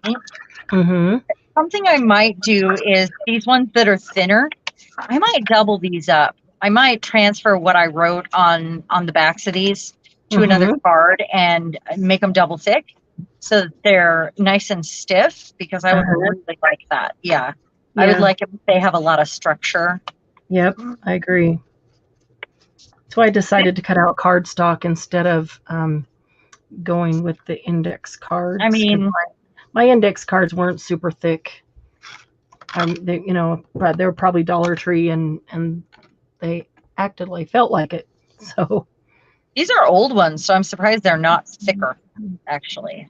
But what I want to do is transfer the writing also when I go to do that. So when I go to put them on the ring, I will do that. And I might even cut the little strips besides the tags to add complementary colors that I haven't added or opposite on the color wheel, sort of surprise colors that match. But I don't feel like a lot of these colors go together in the set. That's the thing.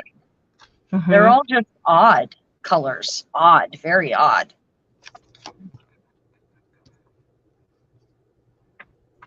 Well, yeah, I don't know. I guess you said it was a less expensive set. Maybe that's yeah, it's King Art. Then there's pros and cons to every brand, and maybe that's the con to that. And sometimes King Art is really good, and I don't have a problem with the product as much as the colors are just. I mean, you guys look at these. The colors are just bizarre. Right. They're not standard.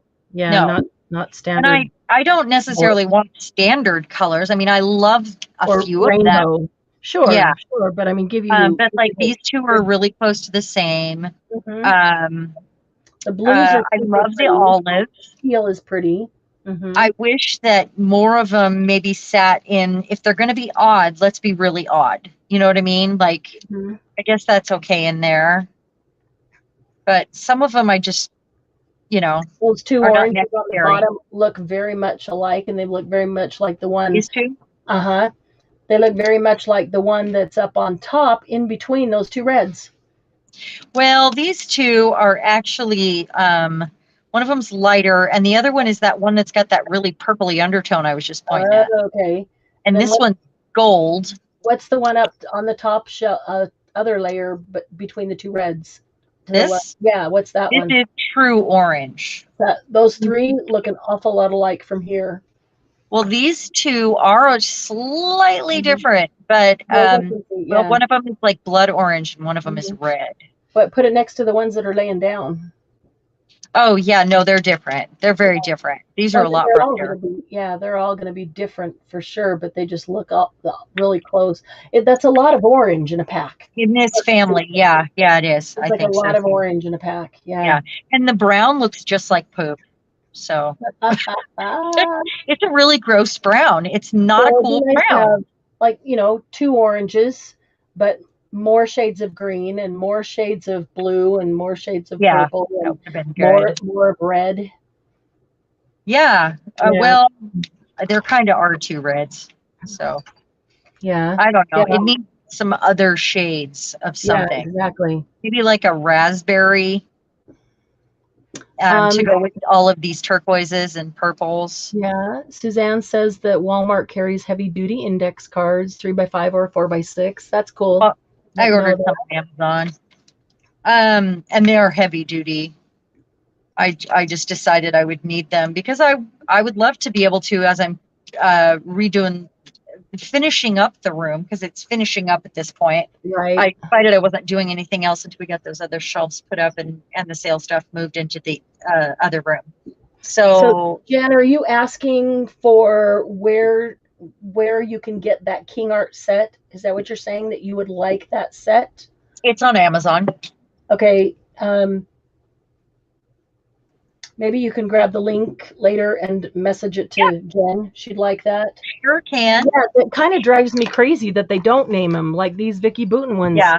Here they are, 8 colors, and they don't have names. Yeah, they don't have names how we or distinguish numbers. them. There's no numbers. Okay, remember it said these are oil pastel art crayons, and look on the front. Look on the front. This is why I didn't know that. Water soluble.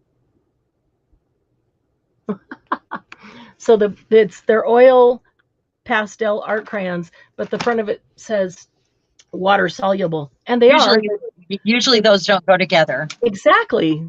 That's why I had no clue that they had oil, because I just looked at the water soluble on the front. I'm going to glue these now before I do anything to it. Yeah. Well, yeah, this was definitely just playing and layering one color on top of the other on top of the other, and now I'll cover the entire thing with where's that black? Where's that black? Where is that black? I need some black. I can't. There it is. I want the big wide brush. Here it is.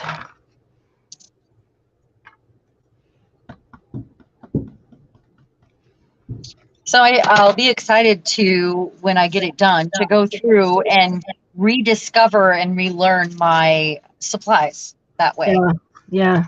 It'll be a fun way to use up 20 minutes, or when I don't know what to do, just to sit down at my desk and nice and warm up. Really nice and warm up. And to show me what I have and what maybe I would like to get more of that I like, or it's just a good reference. It's my playbook. And that means two things. The playbook. Well, it's a book you play in. Right. And right. And it's a playbook, which tells you what. Yeah. Yep. It gives you your go-to. It gives you your go-to plays. That's right. I think we're going to go in this direction because we have it.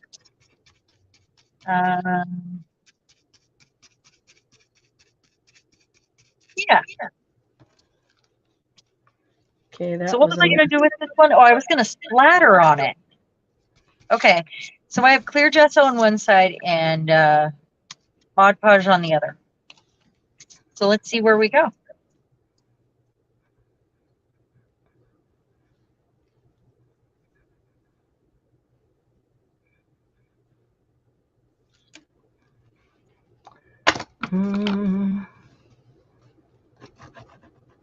No, that's not going to work. Unless it would work from...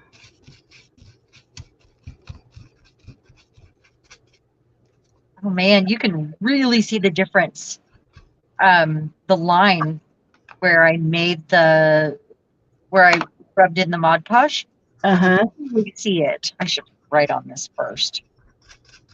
I'll write on it after. I'm just totally grunging this up with black. I'm just making a mess now. Wow. I think I like the Mod Podge better. Really? Yeah, look. Look at this. Do you see this line right here? Uh-huh. It's very, it's just very different. And the Mod Podge looks a lot thicker on there. So is the Mod Podge on the right? It's that little section where that line is? Yep. Interesting. Mm-hmm.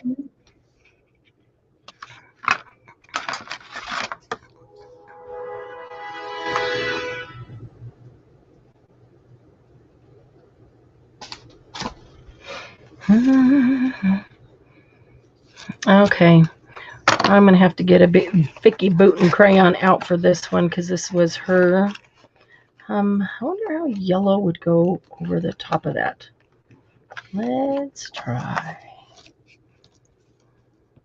Let's get that in the water for a minute. This is a big enough stencil. All I'm doing is going through it, and I'm putting a mark in each stencil hole with this crayon.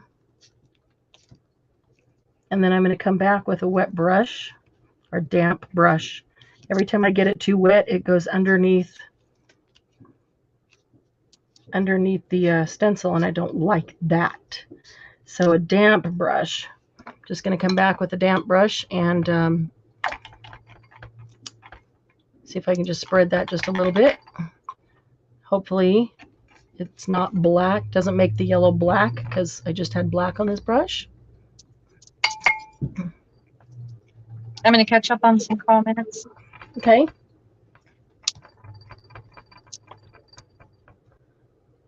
Julie said this set has white too.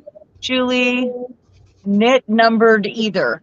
No, Not it must numbered. not. No, Okay. yeah, not numbered either. Jen said, yeah, depends on what project, I suppose. From a previous, but I don't know what they were talking about. Julie, how far away is 10 p.m. over there? 10 minutes. 12, not 12, 13 minutes. 13 minutes Mountain Time. Jen said, I'm Eastern. I'm past 10. Yeah, my Yeah, time. they're talking about the time difference. Mm-hmm. Yep. Okay. I think purple. So it'll be 9 Pacific Time, 10 Mountain Time.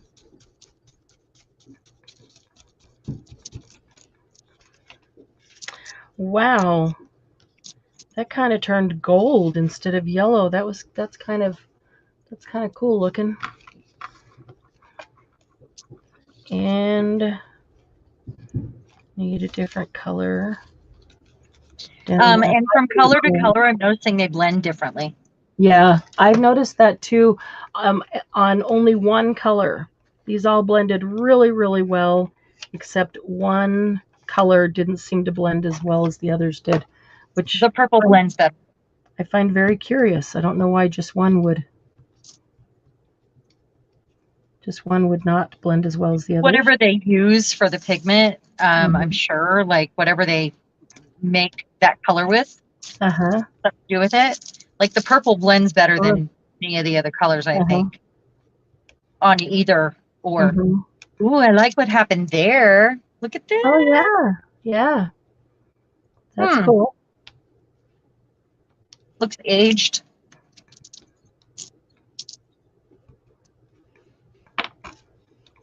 All right, so let's. Okay, I'm going to splatter water on it and see if it works.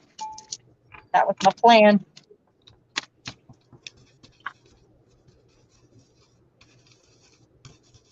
And then maybe some white. Water, water, water, water. Where's my water? I was threatening the dog with it earlier. Where did it go? Well, she's very barky. Yeah. Do you have fireworks going off? Yeah, but she's not responding to what's going on outside. She's responding to the noise that she hears on my phone. Oh, okay. Yeah. This is a good way to use your strips too. What did I do with that water? Cass, where's the water? We're getting off in 10 minutes or less, so okay. Poor Lucy. Yeah, I can't hang late tonight because I've got to take care of Lucy during these fireworks. Did she go That's outside? okay. Before we went to bed, Yeah. yeah. I mean, we only need so much experiment time with this one medium, so we're pretty much out of colors and stuff right now. Yeah. Ooh, I'm gonna like this. I'm pretty much out of energy too. Yeah. And then I'm gonna go on to do ink after this by myself. Is that okay? Are we thinking we're gonna do ink alone? You're talking about like distress ink and distress oxide. Yeah, just those ones. We'll do we will do alcohol ink. Everybody, is this something that you guys would like to see more of this month, using different media, doing the experimenting with different media? Or is it something that now you get the idea, you want to just go do on your own and make different? She's in here, honey. Oh, okay. Hey, go find Daddy. He needs you. Go find Daddy. I'm gonna give her more Benadryl. I didn't give her enough. Oh, did you give? I've been looking it up, and it's supposed to be 25 milliliters per 25 pounds. Oh, is that what 20? Yeah. Okay. So she could have a second one. Come on. Yes, come, Lucy. Come on. Yeah, I guess she is quite a bit larger. Oh, Daddy's got a treat. Come, yeah. Lucy. Go with Daddy. Daddy has a treat. Okay, the pipette here next to the desk, huh? I'm telling her you got a treat. I know you are, honey. Okay. If you're not going to come, I will come in here and I will shove it in your nose.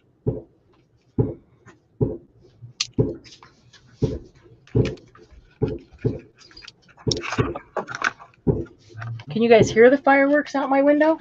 Yeah, we can hear them. Yeah. Okay, I'm going to read some comments. So it would be different with every media that we choose, because some are water soluble, some are alcohol inks. It gives us the opportunity to write down all the different things and different ways to use them that we forget. So, I was going to try alcohol lift ink with this and see if it did anything, and I forgot. Darn it. Oh, yeah, it will with crayons, but that's another good thing to do on a swatch card. So Julie says, I love it, but I'm concerned about the people that are not interested in it, and I agree with that, Julie. Glennis says on our own. So kind of the same reason. We can just do them out on our own, and as we do them, we see something cool, post them in the group so everybody can see the cool, whatever you discovered. Yeah, the thing I would like to make sure that we do is share with each other any new techniques that maybe we find, or things that we've forgotten about. So we can try it and make a swatch card in our own playbook. And write down the details. Right. Yeah? No. I don't know where my water bottle is. It's gone. It's always right here. But maybe he carried it away. No, it was under. Well, she took my paper towels earlier. It was underneath there. I got it. And maybe it rolled underneath the desk somewhere. Okay, so that's water splatters, and I love it. And then I dabbed it off. Usually you get bigger splatters with alcohol or with distress ink if you let it dry naturally. If you dry it with a heat gun or, dab it off, then you get smaller drops. But with this, if you dab it off, you get these big blotches. Do you see that? Just picking up the water that I dropped on there. Oh, it's awesome. I love it. Okay, yeah, that's going to be my favorite, I think, right there. You're just letting it run. Are you going to dab it off? Now you are, after it's had time. No, I've dabbed most of it off. So maybe we'll do that. Everybody can do these on your own, and we'll share experiments that we did in the group so people can see what worked, what didn't work, and we can try those if we like them and add it to our own playbook. That would be amazing. That's Yeah. my goal, really, for the I would for love to the see whole everybody thing. else's experiments. That's beautiful. Okay. That is cool looking. And I like those colors together. They're some of my favorite. So thanks everybody for joining us tonight. And I don't know if anybody actually did this, but I was just catching up on the comments. There's I was too. To see if we missed anything, because I don't want to miss anything before we sign off. Y'all. Yes, thank you so much for humoring us. And if you did this with us or plan to do this with us, we really, really are excited to see what you come up with and how you approach this project so that you can have your own reference book. Right. Yeah, we'd really like to see. And I think that's how we're all going to get new ideas, is by everybody posting, so we can go, oh, I never thought of trying it like that. Yeah. And I'll do that. So please do that so we can all share. And as we go through, Sharon and I go through and do our own playbook, we will post what we try with it and how it works. But yeah, we'll learn some new ideas, and we can try it and just add it to the playbook. If it's on a ring or in a box, then it doesn't matter when you do it. You can stick it in wherever you want. Right? And it's so fun. Yeah. You can always add to it. It is fun to play and experiment with it. So you're all home, I assume, so everybody will be safe. Yeah. This holiday weekend, if you are out traveling at all, please do be safe. And you guys have a great holiday. Have a wonderful weekend. I think Monday's a holiday for a lot of people, 5th of July. We will see in the group. We will be posting, and we might even get a chance to try another inks or something else this weekend that we could post about. Although I'm still working on some invoices and packages getting out. So if you haven't seen your invoice yet, watch your email. It'll be coming, unless you ask me to send it some other way. So all righty, guys. Went out on Monday, so all right, guys. And we'll see you in the group. Thank you so much. Mwah. Good night, everyone.